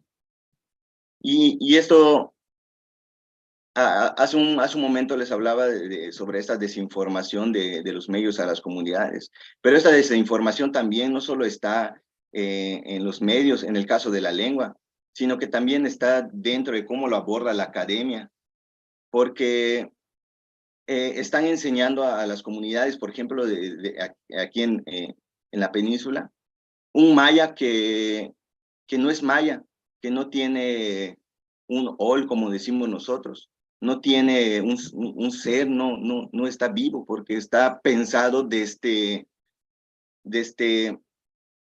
el pensamiento dominante, el pensamiento occidental. Entonces, a pesar de que supuestamente se esté enseñando la lengua en las universidades y desde la academia, realmente están contribuyendo también a matar la lengua. Es por eso que nosotros, parte de las herramientas que se utilizan y que todas van cayendo hacia la página, es el de escribir también nuestra lengua desde nuestra visión, desde la visión de las comunidades, desde cómo lo entienden las comunidades. A todo esto también nos llevó a que utilicemos, además de estos medios, también el cómo hacerle llegar esta información a través de nuestra lengua a las comunidades de que muchos no pueden leer en la lengua, ¿no? Pero sí pueden escucharnos, ¿no? Sale entonces una radio, que no es una radio, y a la cual llamamos la no radio, Muchimbal, que se maneja por medio de podcasts que se cuelgan en las redes sociales y que todas van vinculadas también a la página, y que son podcasts donde además de información que se lleva a las comunidades, también está poesía, cuentos, narrativas en nuestra lengua, que creemos que es importante también esta que se siga transmitiendo como originalmente se hacía en los pueblos, que es de manera oral nuestra lengua. Porque, pues, al final de cuentas, sí es verdad, ¿no? Que se está escribiendo las lenguas desde una forma que no es originalmente de las comunidades, ¿no? Un sistema de escritura que no es el nuestro, ¿no? Y bueno, pues es lo que les quería compartir. Creo que ahorita mi compañera Jaiciel les va a explicar un poquito más también cómo funciona la página que tiene la asamblea. Sí, muchas gracias, Alexis. Voy un poco rápido por la cuestión del tiempo. Pues sí, como decían mis compañeros que me antecedieron, creo que la mayor preocupación que nosotros teníamos en las comunidades es que no se contaba con información. A nosotros no nos llega información en las comunidades, llega otra cosa que no es información. Llega a las comunidades propaganda, llega a las comunidades todas las buenas voluntades que van a tener los megaproyectos despojadores de nuestro territorio, pero nadie nos dice cómo va a impactar estos megaproyectos en las comunidades. Entonces, nosotros empezamos a investigar, empezamos a hablar con otras personas y nos dimos cuenta que en otros espacios había esa información, pero también nos dimos cuenta que esa información que había en otros espacios era, era en un idioma que era alejado de las comunidades, que era el español, porque las comunidades son mayas y hablan lengua maya, y además de que estaba en español, estaba en un lenguaje muy técnico. Entonces nosotros lo empezamos a bajar a un español que nosotros podamos manejar y después traducirlo al maya y llevarlo a las comunidades. Y nuestra sorpresa es que la gente no solamente agarró esta causa, sino que empezó sus procesos de lucha al tener esta información, al tener un panorama más amplio y decidir ahora sí con información. Que creo que eso es totalmente importante, que las comunidades tengan información y que a partir de ahí ya puedan tomar una decisión y que esa decisión sea la que ellos de verdad esté pensada y analizada por cada comunidad. Sin embargo, cuando nosotros tuvimos esta información, nos dimos cuenta que afuera no estaba llegando una información de lo que estábamos viviendo, de cómo nos estaban despojando de esos territorios, de las amenazas, de las violaciones, de todo esto que estaba llegando por acá, ¿no? Entonces decidimos hacer una página web, decidimos crear artículos de opinión, tanto en maya como en español, de hacer trípticos, como menciona mi compañero Alexis, pero también decidimos hacer una radio, le llamamos la No Radio Muchimbal, donde colgamos podcast, tanto en maya como en español, y esto nos sirve en dos sentidos. Primero, para las comunidades que tienen un acceso limitado al Internet, o incluso hay comunidades que no tienen señal. Entonces, unos compañeros se organizan y ponen bocinas en las comunidades. Y bueno, eso fueron varias estrategias que estuvimos utilizando. Y también estos podcasts sirven a las personas en otros estados, en otros países, que también vean y puedan reflexionar sobre lo que nosotros estamos viviendo, ¿no? Entonces, esto ha sido muy grato para nosotros porque tenemos compañeros en otros lados que nos dicen, en mi país no sabíamos que ustedes estábamos viviendo esto, porque la única información que nos llega es el de la mañanera, es el de el púlpito presidencial, y pues ya sabemos cómo es el presidente. Él nunca va a decir cosas pues que sean reales, ¿no? Ya sabemos que echa muchas mentiras cada mañana. Pero bueno, y bueno, pues esto nos ha servido también para dar a conocer las actividades que nosotros realizamos. Acabamos de terminar el Tribunal Internacional de los Derechos de la Naturaleza, donde pues varios jueces reconocidos dijeron que el proyecto Tren Maya es un proyecto etnocida, ecocida y que está destruyendo al pueblo maya de la península, ¿no? Y bueno, eso es un poquito lo que quería comentar. La verdad es que nos ha sido muy grato manejar esta información de esta manera porque cubrimos espacios que pensábamos que no se podrían cubrir y creo que también la gente, tanto de las comunidades como del exterior, tienen una información que se genera desde las comunidades, que es nuestra voz, porque somos los que estamos viviendo estos procesos y somos los que estamos siendo afectados por estos megaproyectos y eso es importante denunciar y señalar. Muchas gracias.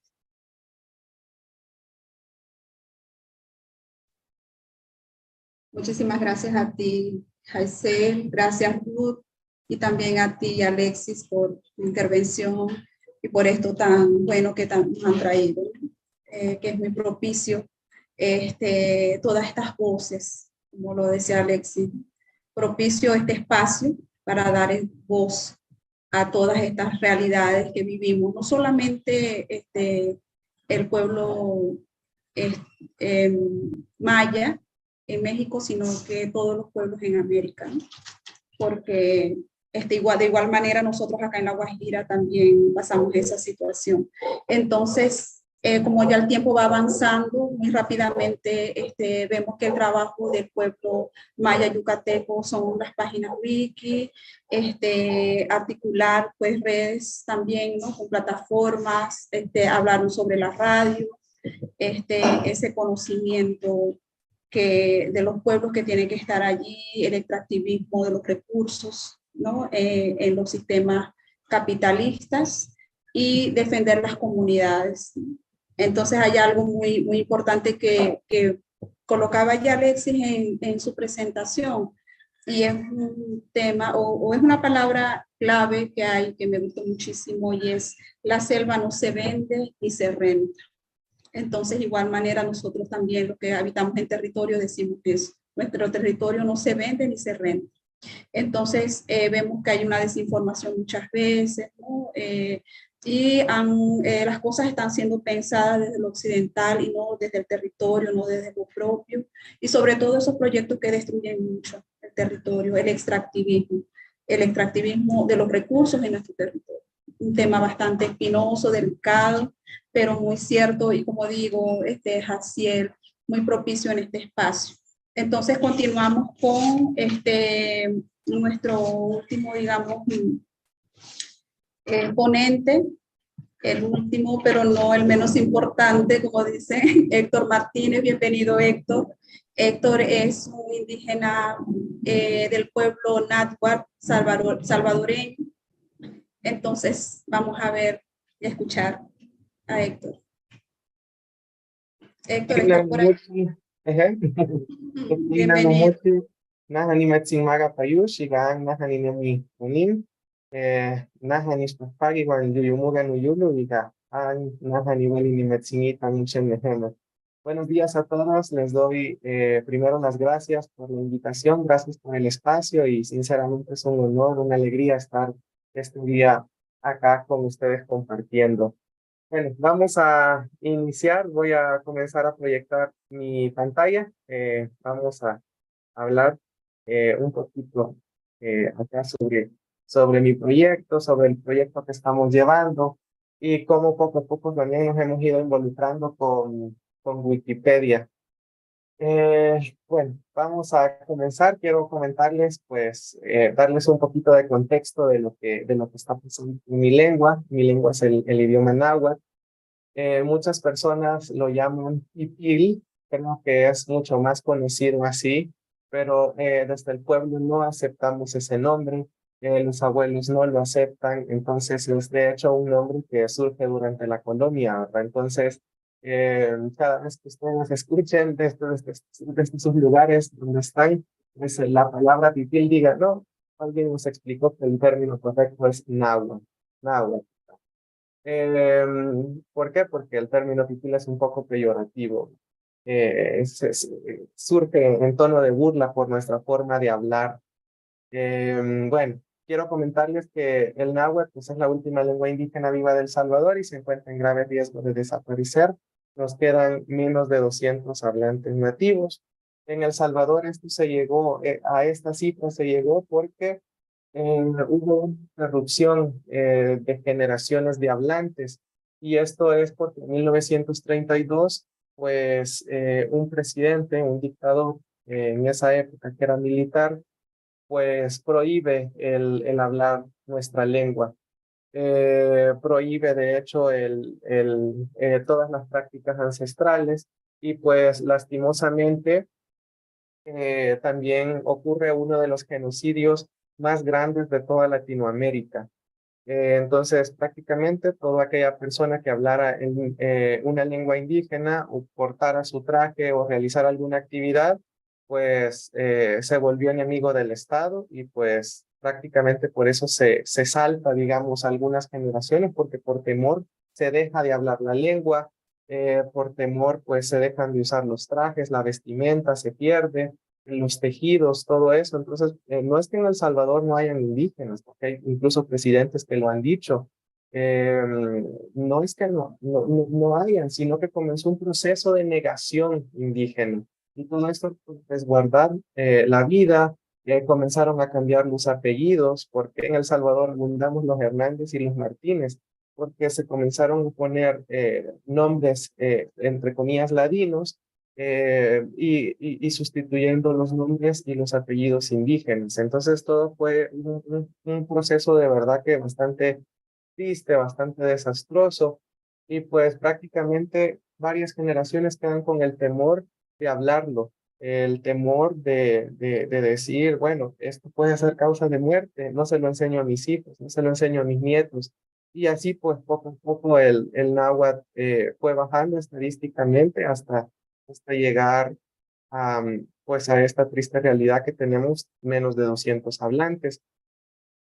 Justamente por eso comenzamos nosotros a crear un proyecto que se llama Timumachtigan Náhuatl, para trabajar la revitalización del idioma. Nosotros en nuestro país no tenemos educación intercultural, no hay, o sea, no se enseña ninguna lengua en las escuelas. De hecho, no solo existía el náhuatl, existían otras 5 o 6 lenguas más y todas murieron y no hay ni registro de ellas. Entonces, por eso es que comienza nuestra preocupación y comenzamos a documentar la lengua, comenzamos a enseñar la lengua desde nuestros medios, desde nuestros recursos, ¿verdad? Porque no podíamos quedarnos de brazos cruzados y decir, ah, bueno, el Estado no está haciendo nada. Ah, bueno, las instituciones públicas y privadas no están haciendo nada.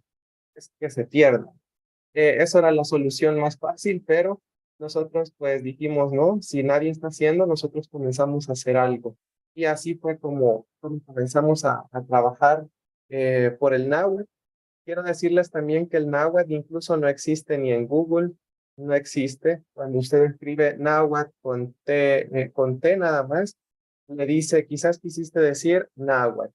El náhuatl con TL, como ustedes ven, es el náhuatl o la lengua de México, que me parece que es una de las lenguas en México que tiene más hablantes allá en esa tierra, ¿verdad? Pero nosotros somos como el hermanito, ¿verdad? Pequeño, que de hecho está por desaparecer, cosa que estamos pues, intentando no dejar que pase.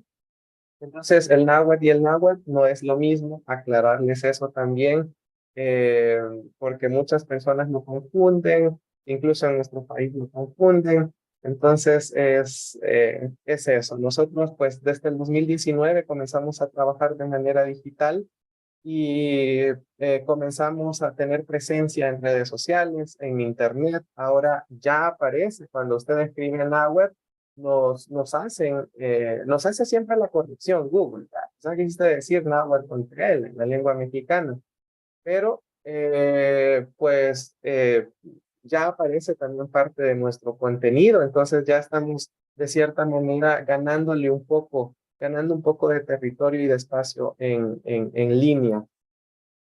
Entonces, pues ahí surge mi proyecto. Soy el fundador de Timumachtigan Náhuatl. Actualmente yo la presento como la biblioteca virtual en náhuatl más grande de El Salvador.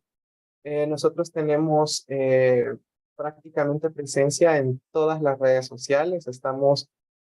Hemos aprovechado, hemos visto la oportunidad de que a través de redes sociales podemos documentar la lengua de la mano con los abuelos y las abuelas y pues hemos aprovechado eso, ¿verdad? Porque pues estamos trabajando sin recursos, con nuestro propio tiempo, con nuestros propios espacios. Entonces, prácticamente necesitábamos un lugar gratuito donde poder resguardar toda la información y qué mejor que hacerlo a través de las redes sociales.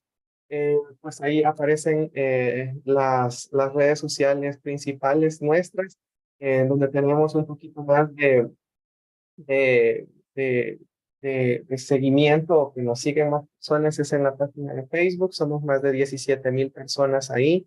Tenemos nuestro canal de YouTube también, en donde, pues, bueno, prácticamente casi todas las redes sociales procuramos compartir lo mismo, ¿verdad?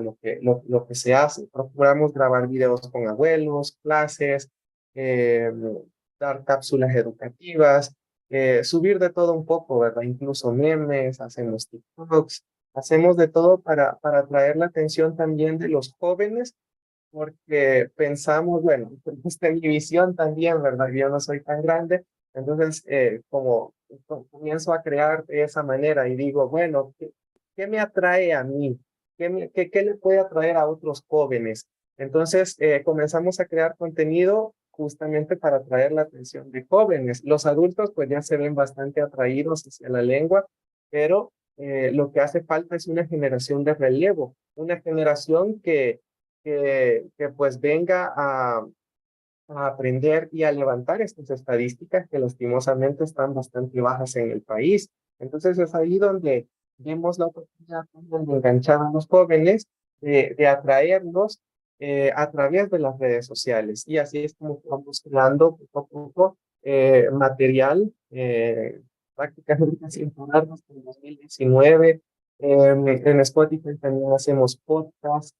Tenemos ahí un par de podcasts por si ustedes desean escucharnos. En todas nuestras redes sociales aparecemos como Timochtstigan Náhuatl. Yo sé que el nombre es bastante difícil, en eso no me puse a pensar cuando inicié el proyecto, pero lo pueden buscar solo como Náhuatl, Náhuatl con W, y pues así aparecen nuestros resultados en todas las redes sociales.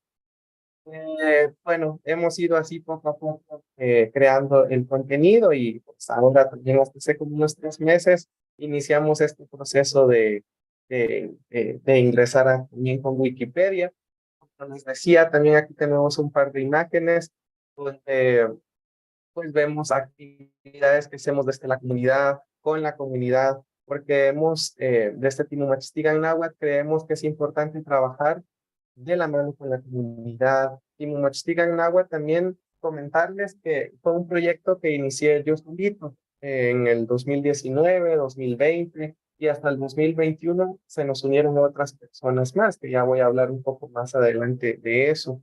Pero prácticamente desde que surge Timochtstigan Náhuatl, nosotros de cierta forma nos hemos vuelto también un canal de ingreso para los abuelos, una voz para los abuelos, porque cualquier necesidad o algo nos buscan y lo compartimos a través de redes sociales. Actualmente tenemos 2 oportunidades de trabajo para los abuelos. Tenemos a 2 maestros de planta ya dentro de nuestra iniciativa. Entonces no solo es crear contenido, sino reconocer también el valor que tiene el conocimiento, reconocer la lengua. Los abuelos nos dicen, yo nunca me imaginé que por mi lengua yo estuviera ganando algo, ¿verdad? Entonces, de verdad que nos enorgullece el poder ser un medio también de ingresos para nuestra comunidad. Y bueno, pues toda actividad, todo video que nosotros hacemos, pues se les reconoce a los abuelos, se hacen actividades también para celebrarles. No solo estamos hablando por la recuperación de la lengua, sino incluso también por la vestimenta. La vestimenta, como les comentaba, pues se deja de tejer en El Salvador, se dejan de portar trajes por una época. Entonces, todo eso se está perdiendo. Ya llevamos varios años, como 4 o 5 años, entregando los trajes completos también a nuestros abuelos y abuelas. Entonces, también estamos revitalizando la vestimenta tradicional de nuestros pueblos. Y eso es algo muy bonito. Toda la comunidad de Santo Domingo, los 57 hablantes que tenemos en esa comunidad, se les reconoce, se les agasaja, se les hace algo muy bonito cada fin de año. Y pues No es nada más pues una forma de agradecimiento, ¿verdad? Por todo el apoyo que la comunidad entera nos brinda. Eh, Posteriormente, como les decía, 2019, 2020, pues lo trabajé solo yo. Y en el 2021, en enero del 2021, surge Neichan Sephora, es nuestro proyecto hijo, es nuestra escuelita virtual. Tenemos una escuela, yo le digo escuelita de cariño porque es bastante grande. Eh, Nosotros tenemos esta escuela virtual y pues funciona gracias a patrocinadores. Yo no tenía los recursos para contratar a maestros.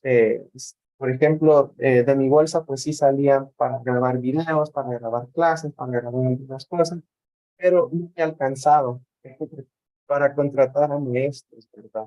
Entonces, hablo con un empresario salvadoreño y de hecho yo le estaba dando clases dadas, ¿verdad? A él y entonces se llama Jonathan Rivas y en el 2021 me dice, bueno, comencemos a hacer un proyecto, armar un proyecto, dar una propuesta y pues le gusta bastante el proyecto que nosotros le presentamos y pues ahí es donde surge la escuelita. Al inicio del 2021 solo comenzamos a trabajar Nancy Sixta y yo, que es una abuela más grande de Santo Domingo de Guzmán. La buscamos a ella porque yo sentía que le costaba bastante. Ella tenía otro trabajo que yo sentía que era muy pesado y yo le decía, yo si fuera mi abuela no le dejara salir. Ella tiene 82 años y caminaba muchísimo para su lugar de trabajo, era bastante pesado. Entonces, con ella yo tengo, pues, digamos, una amistad bastante larga y entonces por eso la primera persona en la que pensé dije, si nos aprueban el proyecto, quiero trabajar de la mano con ella. Y entonces empezamos nosotros la escuela en el 2021 fue el año que tuvimos más horarios. No recuerdo si fueron 14 o 16 horarios. Trabajábamos mañana, tarde y noche, de lunes a sábado. Entonces fue una locura. Yo hoy me pregunto cómo aguantamos, cómo hicimos para poder atender a tantas personas. Pero definitivamente fue el amor y el cariño que le tenemos a nuestra lengua. Desde el año pasado y otros años, pues ya hemos trabajado a un ritmo más suave, menos pesado. Eh, Tenemos acá algunos logros que esto es como una gran alegría porque es como nuestro granito de maíz para nuestra cultura salvadoreña, porque estamos mejorando pero de una manera increíble las estadísticas que tenía nuestro país. En el 2021, como les decía, trabajamos mañana, tarde y noche, de lunes a sábado. Ya atendimos a 239 estudiantes, 239 personas que decidieron estudiar náhuatl con nosotros. En el 2022 fue también porque pues funcionamos gracias a patrocinadores y no logramos conseguir patrocinadores la primera parte del año. Entonces, hasta finales de año comenzamos a trabajar nuevamente y pues atendimos a 120 personas. Otra cosa que no había hecho ahí recalcado en esto, que todas nuestras clases son totalmente gratis. Las personas no pagan nada. El proyecto yo lo imaginé de esa manera, lo creé de esa manera, porque en El Salvador sí hay clases de náhuatl en algunas universidades, pero tienen cierto costo. Entonces, ando por los $40 una clase. De cierta manera, se está un poco privatizando también el conocimiento. Y entonces yo dije, bueno, yo estoy en contra totalmente del sistema. No quiero, o sea, el contenido se guarda de manera gratuita. Las clases quiero que sean gratuitas, pero no voy a contratar a un abuelo o abuela eh, como maestra sin tener cómo pagarle, cómo reconocerle. Entonces, el proyecto se crea así, ¿verdad? Conseguimos patrocinadores para los maestros para el pago de salarios de los maestros, pero que los estudiantes, que las personas puedan acceder de forma gratuita al estudio de la lengua náhuatl. porque ¿qué pasa si nosotros nos ponemos a cobrar? Pues tampoco nadie va a querer estudiar. Entonces, por eso es que, con el dato tan alarmante que tenemos menos de 200 hablantes, pues necesitamos actuar de una manera rápida, de una manera inteligente, de una manera accesible y pues, lo está permitiendo. Contarles también que en el 2022 nuestra planta docente creció, ahora ya somos 3 desde el 2022. Trabajamos dos abuelas, bueno, una abuela y un abuelo, y yo veo toda la parte de escritura, porque a ellos nos cuesta escribir, toda la parte gramatical, y pues con ellos hacemos todas las prácticas orales, todo lo que tiene que ver con tradición oral. Entonces es un programa de hecho bastante completo que nosotros tenemos. Y pues, este año recién acabamos de comenzar también otro curso, otro trimestre de clases. Hemos becado aproximadamente a 100 personas y pues vamos iniciando. Esperamos que este número crezca en lo que va de este año. Es decir, que gracias a Medichan Secunda, al proyectito y a los patrocinadores que nos apoyan, hemos podido enseñarles a 459 personas. Suena así, probablemente ustedes dirán, suena poco, pero a comparación de todo de la estadística que tiene nuestro país, es una cifra bastante grande, bastante importante, que ninguna institución pública o privada ha hecho. Entonces es de verdad que nuestra escuelita es nuestro tesoro. También, bueno, como les decía, prácticamente ya somos la biblioteca virtual en habla más grande de El Salvador, pero estábamos justamente en ese punto, virtual. Y entonces yo tenía desde hace mucho tiempo una idea de producir materiales, producir libros.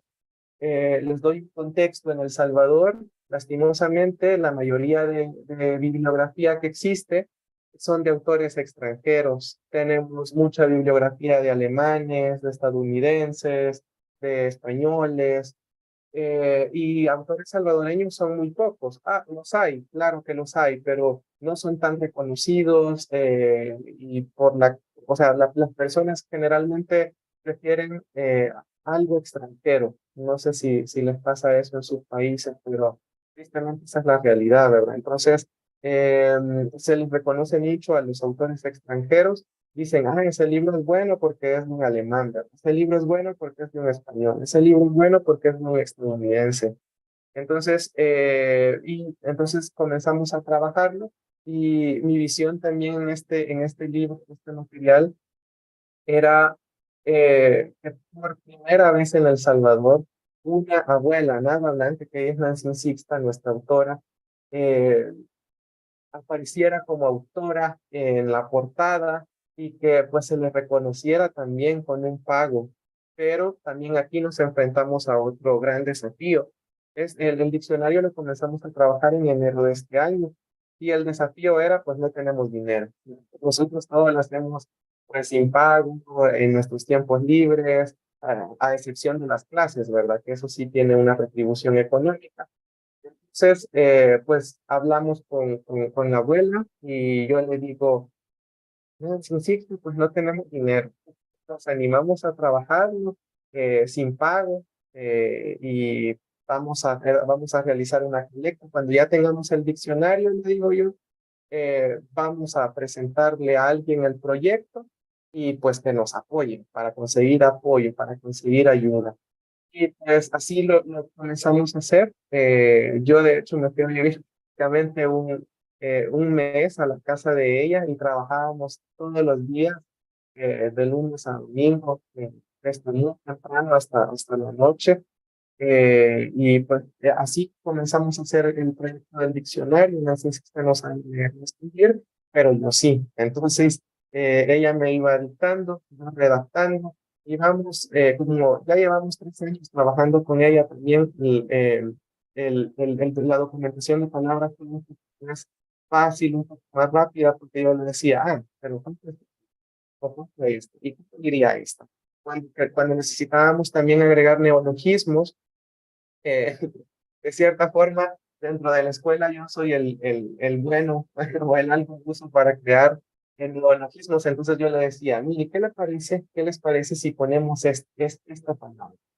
De hecho, hemos hecho reuniones con varias abuelas para hacer neologismos y pues los hemos validado con la comunidad, entre varios. Si solo una persona lo entiende, pues estamos muy mal. Entonces, trabajamos muy bonito el diccionario, lo trabajamos, como les digo, nos aventuramos a trabajarlo sin pago alguno, pero con la esperanza de que íbamos a encontrar un patrocinador o que íbamos a hacer una colecta. Entonces, en febrero, pues nos unimos con una fundación, que es Make Carno World, y es una fundación de hecho de Estados Unidos, que pues apoya proyectos de lenguas indígenas, y pues ahí desde Tinochtigan Agua, desde nuestra escuelita, junto con, con esta fundación, se crea una colecta para poder realizar el diccionario en el mes de febrero.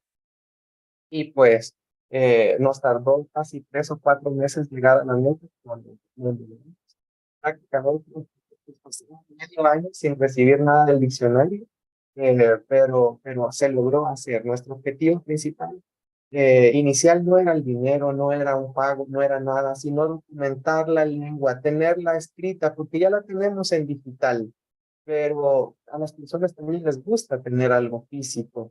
Entonces queríamos también como mudarnos de lo digital a lo físico. Y con este diccionario pues lo estamos logrando, lo estamos haciendo. Y como les decía, por primera vez en El Salvador, una nahuablante va a figurar como autora. Una nahuablante pues, es quien valida y hace todo el proceso de la creación del diccionario, ¿verdad? Entonces eso es como nuestro trabajo más importante hasta ahorita. Todavía no ha salido, salen un par de meses, pero estamos ya muy contentos, muy alegres. Y también el diccionario va a ser totalmente gratis. Vamos a sacar 2000 ejemplares. Ese fue el proyecto, ese fue lo que imaginamos. Imprimir 2000 ejemplares y distribuirlos de manera gratuita. Lo que nosotros queremos es llegar a más personas, no sacarle provecho, no vender la lengua, no privatizar la lengua, llegar a más personas y que no haya excusa para que la gente diga, yo no aprendo agua porque no puedo pagar. Entonces, ese es nuestro compromiso, el hacer que el náhuatl se encuentre de una manera totalmente accesible. Y pues lo vamos a hacer. También, bueno, ya para ir finalizando, les comento, les decía hace un ratito que pues Wikipedia para nosotros es algo nuevo. Hace como 3 meses comenzamos a trabajarlo, pero quería comentarles también, me va a servir un poco para desahogarme, porque realmente nos ha costado demasiado. Hemos encontrado demasiados problemas, hemos encontrado demasiadas limitaciones, y pues yo sé que tal vez compartiéndoles mis experiencias, ustedes tal vez han vivido experiencias similares y pues podemos intercambiar ideas de cómo solucionarlo. Este es nuestro equipo de wikipedistas en El Salvador.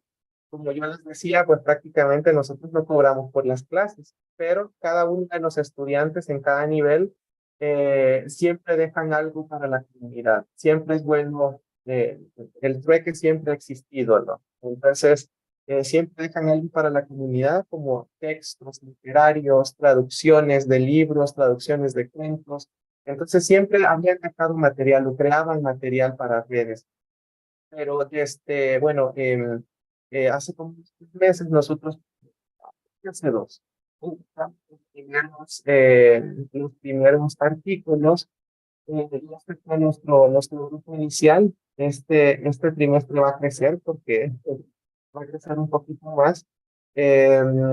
Y pues ellos son estudiantes a quienes nosotros les enseñamos la lengua totalmente gratis. Entonces, como manera de retribución, se les solicita, ¿verdad?, el apoyo para que ellos puedan crear artículos con nuestra supervisión totalmente, mía y de los dos maestros, y de los otros dos maestros. Entonces vamos creando los artículos Creamos en la última, bueno, en la última ocasión creamos 57 artículos gracias a ellos, a los que están en pantalla.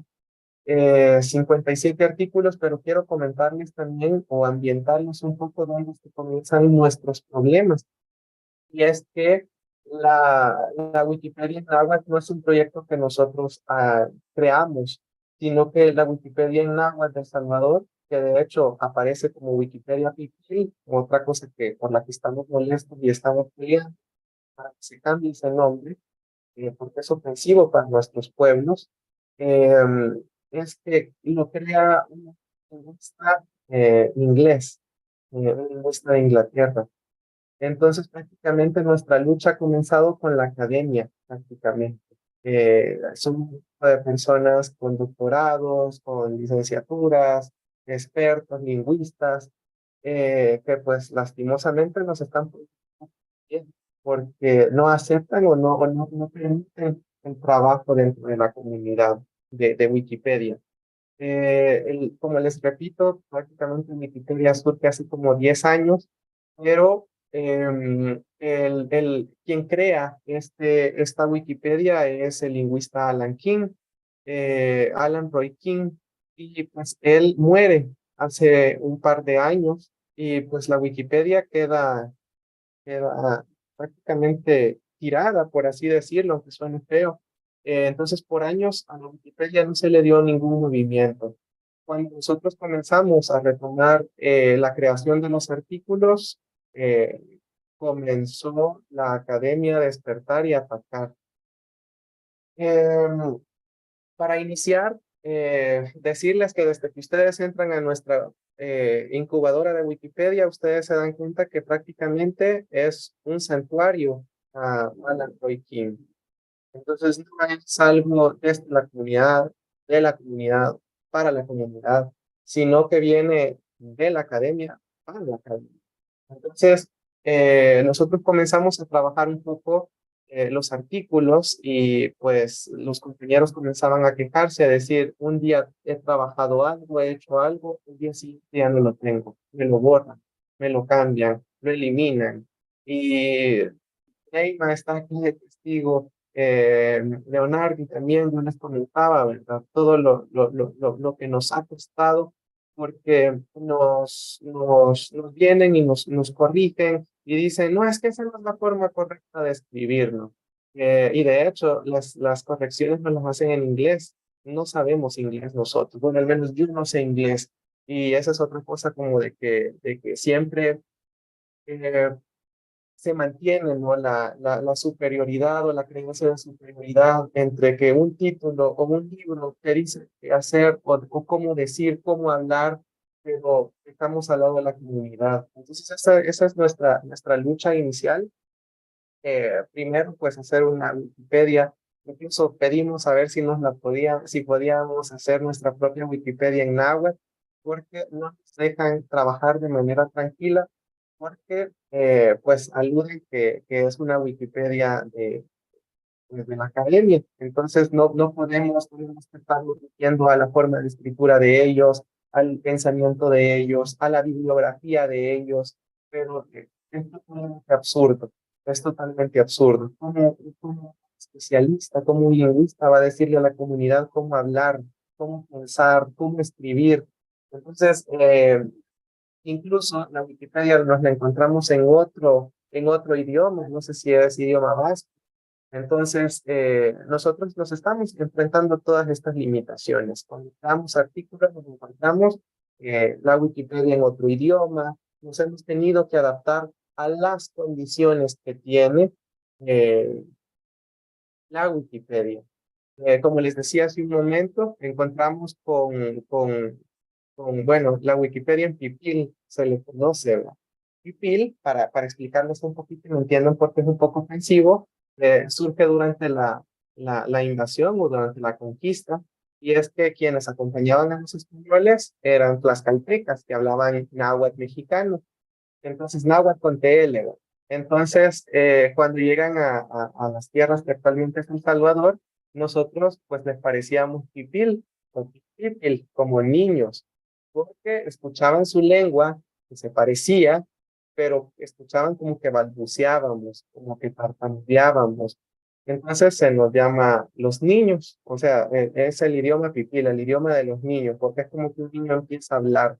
Y pues así nos conocen lingüistas, conocen los libros, aparecen que son pipiles y la mayoría de gente pues conoce como pipil a la lengua, pero es otra de las luchas que tenemos y estamos educando a las personas que ocupemos el término correcto, que es náhuatl. La cultura es náhuatl, sin T, sin nada al final, solo N-A-H-U-A, y la lengua es náhuatl.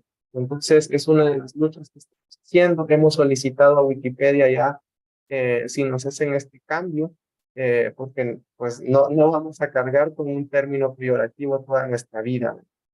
Entonces, esa es otra de las luchas que hemos encontrado. Como les decía hace un momento, todas las correcciones de la academia vienen en inglés hacia nosotros. O sea, como para decir, bueno, tienen que adaptarse, tienen que ocupar eh, aprendan inglés, aprendan la escritura nuestra, aprendan lo que dicen nuestros libros.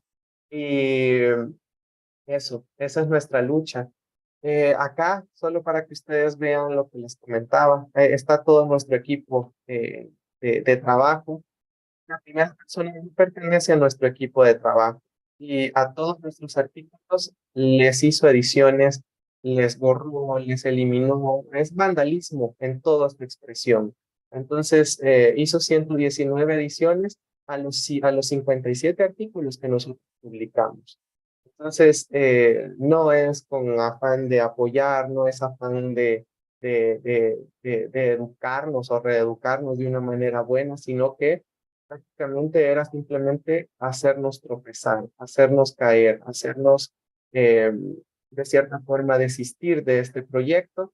Y de hecho lo pensamos con Neima, hemos tenido muchas prácticas y yo le digo, Neima, yo no quiero continuar, no voy a seguir, es demasiado problema bueno, ahorita vamos a retomarlo otra vez y esperemos que en esta oportunidad pues, las cosas mejoren, porque sí hemos enfrentado todos estos desafíos al trabajar Wikipedia. Y esa es parte de nuestra experiencia, es lo que les quería compartir y parte de nuestro sentir también como nahuas en El Salvador. Muchísimas gracias, Héctor. Gracias infinitas, de verdad. Primeramente por atender a la invitación y estar con nosotros hoy, visibilizando tu trabajo, tu lengua materna en este día tan importante, conmemorativo, y que, como le decía yo a Leonardo, que es propicio para nosotros alzar nuestras voces y decir, expresar. Y me encanta pues que tu valentía y todo lo que tu pueblo ha hecho, ¿no? Y sí, realmente es así. Hemos tenido conversaciones, bueno, largas con Héctor, y siempre pues apoyándolo, animándolo. Héctor, siga con su Wikipedia, es desde las comunidades. Hemos estado hasta en discusión a través de Meta, que los que somos wikimedistas sabemos que esta Meta allí y la página de discusión pueden entrar, mirar también allí y apoyar a Héctor en este trabajo. Nosotros como indígenas debemos apoyarnos mutuamente. Somos todos un solo pueblo, ¿no? El mismo sentir, con una misma, con unos mismos objetivos y un mismo trabajo. Entonces, sobre todo en la Wikipedia y también pues en la revitalización de nuestras lenguas maternas, desde nuestros espacios. Bueno, entonces como ya el tiempo se agota, no sé quién podrá retirarse, porque respetando el tiempo de cada uno de los ponentes, porque voy a pasar rápidamente a Leonardi para las preguntas. No sé si habrá alguien que tenga preguntas, hay algún comentario en nuestro canal de YouTube. Mientras eso, Leonardi, pues espero el tiempo para que entre. Entonces, damos así rápidamente lo que Héctor nos acaba de disertar, ¿no? Entonces, Héctor, tiene que existir una educación intercultural. Sabemos que tu repositorio o ese sitio que ustedes tienen, esa plataforma, ha tenido un impacto realmente. La apropiación de los medios digitales, de los medios de comunicación, la apropiación de los espacios como decía, ¿no? Entonces, ese trabajo que llevan por autogestión, entonces hablemos todos náhuatl para que no muera, que ese es el eslogan, ¿verdad? Y lo que siempre lo repetimos, Héctor, hablemos náhuatl para que no muera, hablemos guayunaiki para que no muera, hablemos mapuche para que no muera, en fin, todos los idiomas. Entonces apropiémonos de estos medios digitales. Lo que explicaba allí Héctor también en relación a estas pequeñas debilidades que ha existido con Wikipedia y otros pensamientos, ¿no? Sobre todo los de Occidente. Entonces siempre va a chocar los pensamientos ancestrales, los principios culturales, todos nuestros valores culturales siempre van a chocar con la academia de alguna manera. Entonces hay que buscar la manera de cómo socializar, de cómo adaptar y también de cómo nosotros podamos pues alzar nuestra voz, ¿no? Eso podamos nosotros reivindicar también nuestra cultura. Entonces dejo para que cada uno, antes que entre Leonardo, y no sé si Leo está por allí, pueda dar, pues, finalizar, dar sus últimas reflexiones al respecto. Comenzamos con los que estaban desde el principio, ¿no? Creo que eran Michelle y Pablo. Sí, Pablo aquí, sonriente por allí. sí, aquí Pablo me estaba mirando para darme el pase. No, es muy inspirador todo lo que han hecho desde sus distintos territorios para nosotros, igual que nos estamos iniciando en este reencuentro, porque si bien nosotros se empezó acá un trabajo desde 2011, eso tuvo hartas dificultades que entiendo que se van repitiendo las dificultades, y nosotros recién ahora nos estamos reconectando desde la misma comunidad.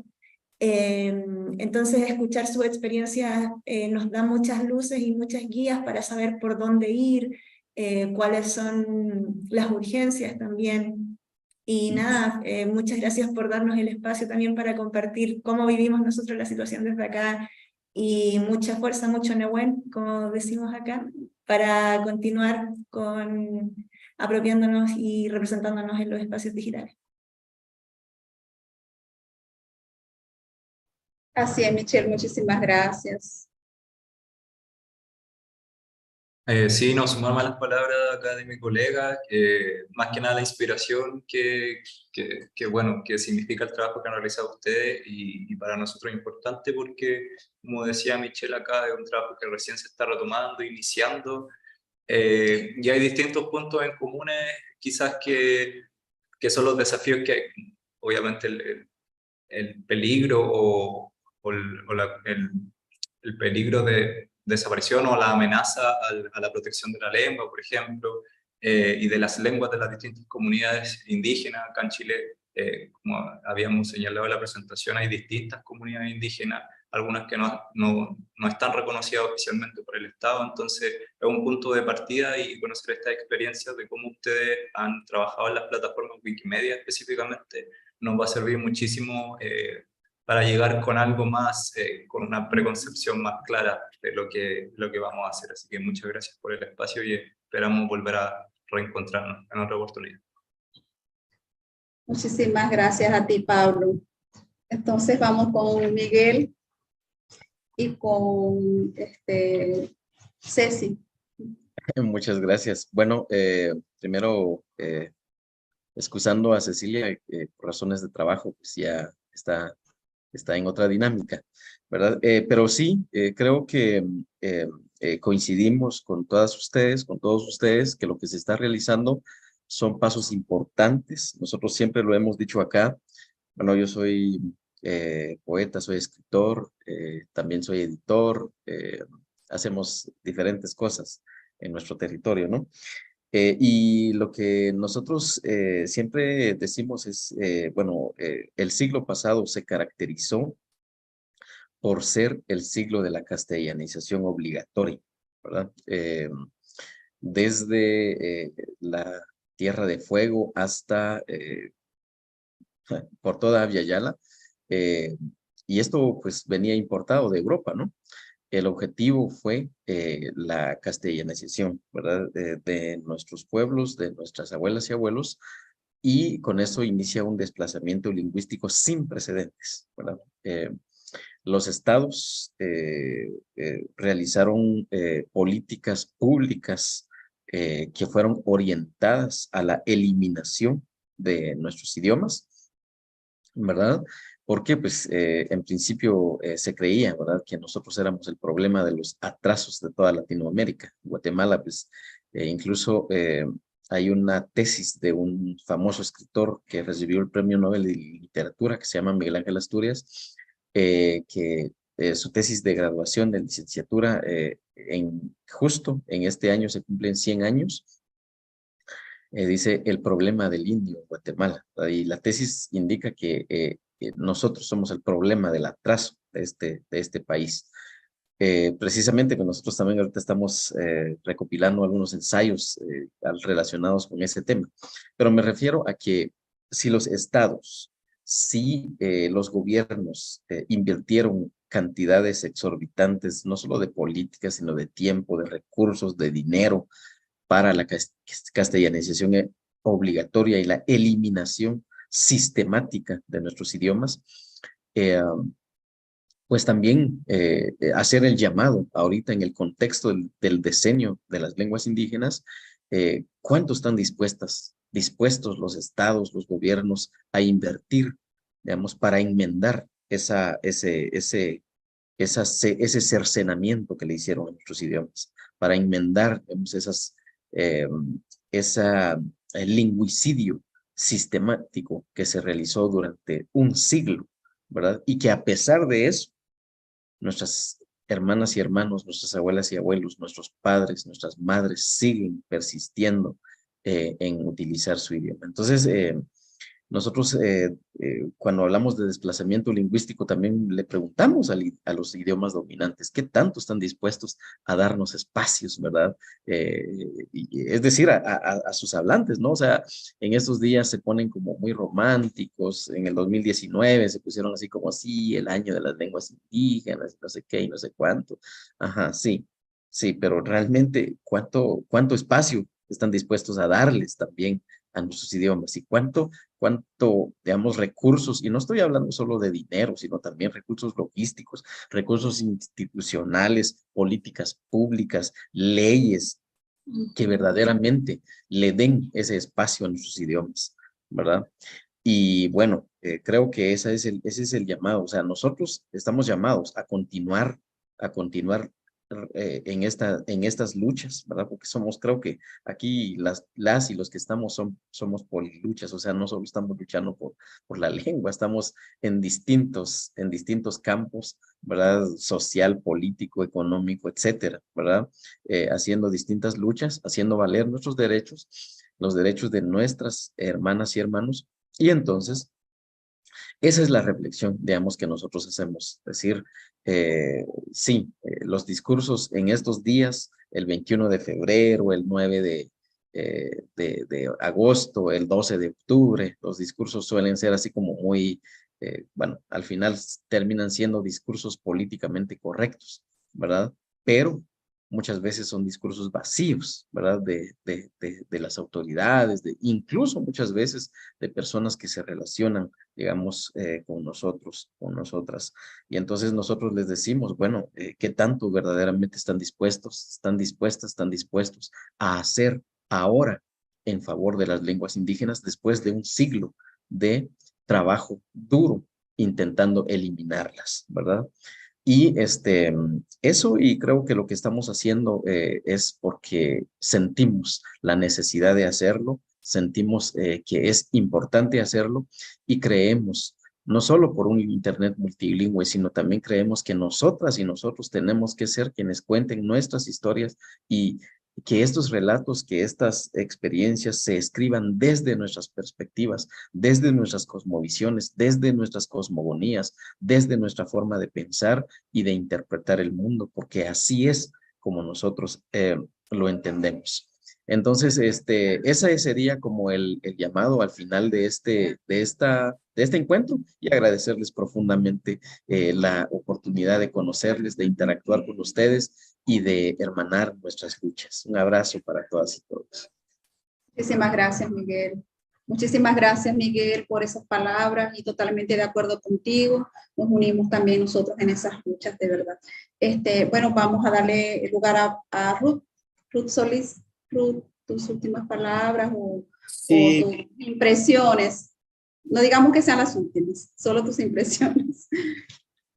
muchas gracias, Neema y Leonardo, por abrir e impulsar este espacio de compartición.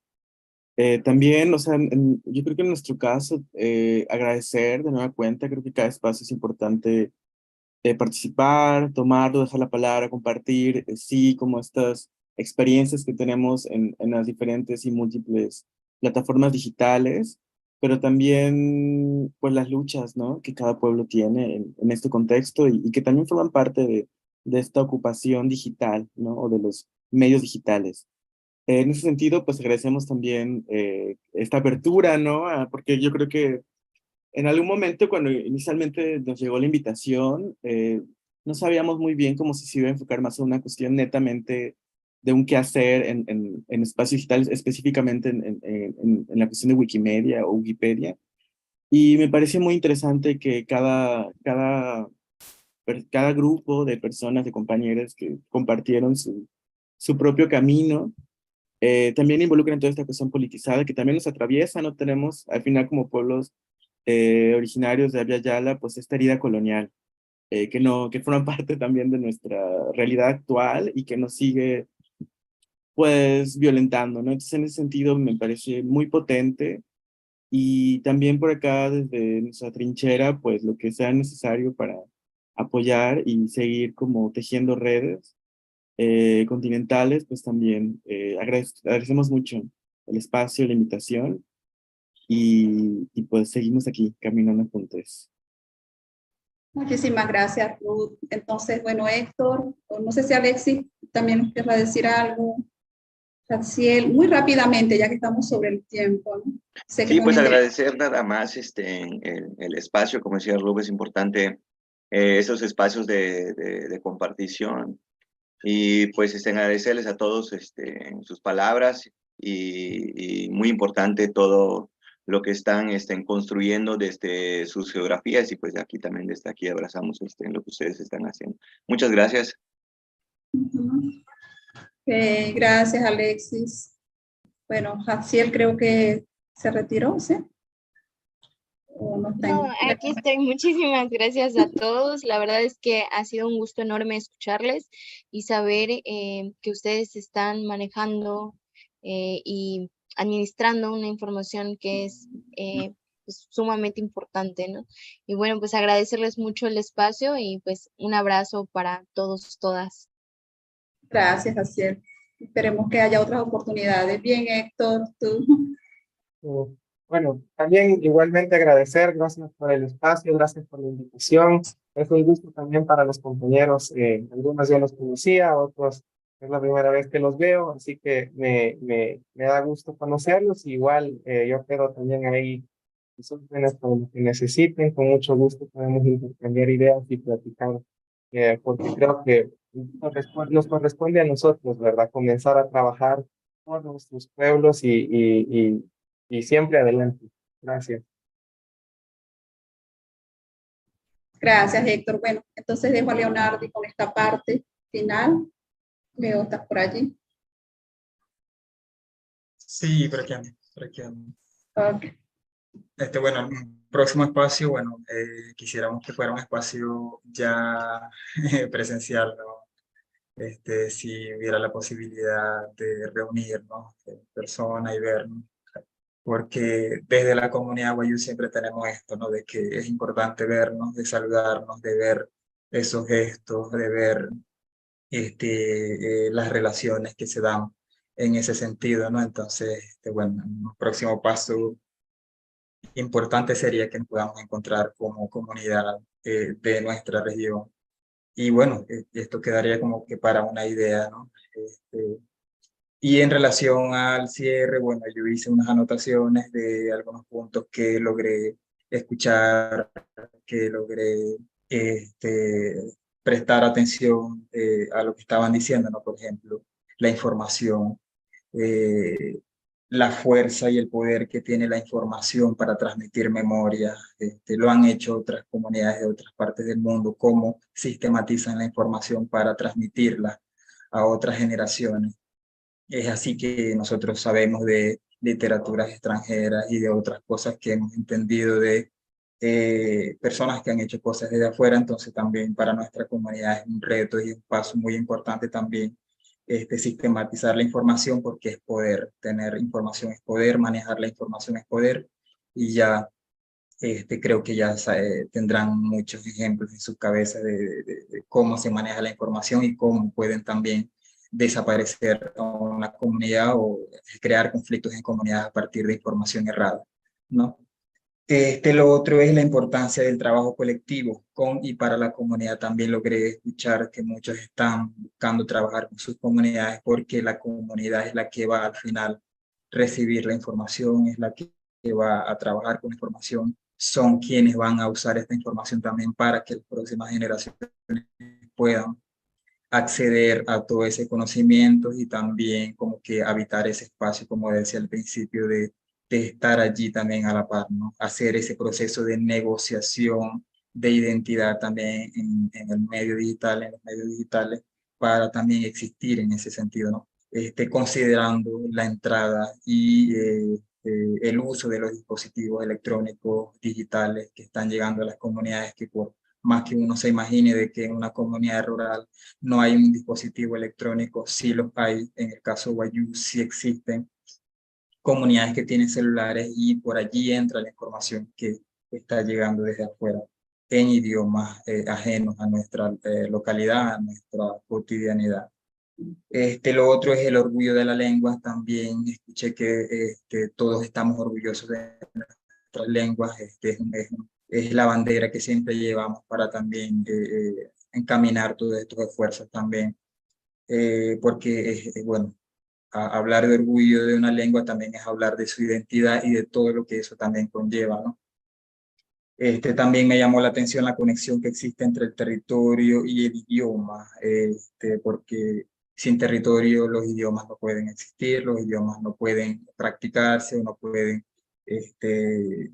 habitar en ese espacio, ¿no? Por ejemplo, describimos lo que encontramos en el entorno, y cuando nos toca salir de la comunidad, ¿cómo hacemos en esa parte de poder describir lo que estamos viendo alrededor, ¿no? Y por último, la privatización de la información, que también en el caso Guayo nos hemos encontrado con estas situaciones de que hay cursos, hay cuestiones en donde venden nuestro conocimiento, hay un extractivismo del conocimiento. Entonces también vimos la oportunidad con los proyectos Wikimedia de poder también estar a la par y construir información que sea libre y accesible para nuestras comunidades, que no haya limitación, que no haya una negación de la información, considerando que esta información primero debe consultarse con la comunidad, debe pasar por la comunidad, porque también tiene que validarse por la comunidad. No puedo construir una Wikipedia ajena a la comunidad, en el caso de Wayuu, porque al final serán ellos y ellas y toda la comunidad los que van a acceder a esa información en un futuro, ¿no? Entonces cierro con eso, y bueno, agradecerles el espacio, el tiempo, y bueno, que nos pasamos de minutos también, pero nada, agradecerles infinitamente la oportunidad que nos dieron de escucharles el día de hoy. Así es, muchísimas gracias, Leonardo, y muchísimas gracias a todos. Nos resta es despedirnos y bueno, esperemos también poder socializar en otra oportunidad, compartir, como decía Leonardo, y ojalá que sea de manera presencial, ¿no? Que podamos estar todos juntos, quizás en un congreso, en algo que podamos idearnos nosotros a nivel de Latinoamérica, a nivel del sur global. Muchísimas gracias por todo. Feliz tarde también a las personas que nos han sintonizado. Gracias por estar en contacto con nosotros. Y bueno, chao. Chao. Chao.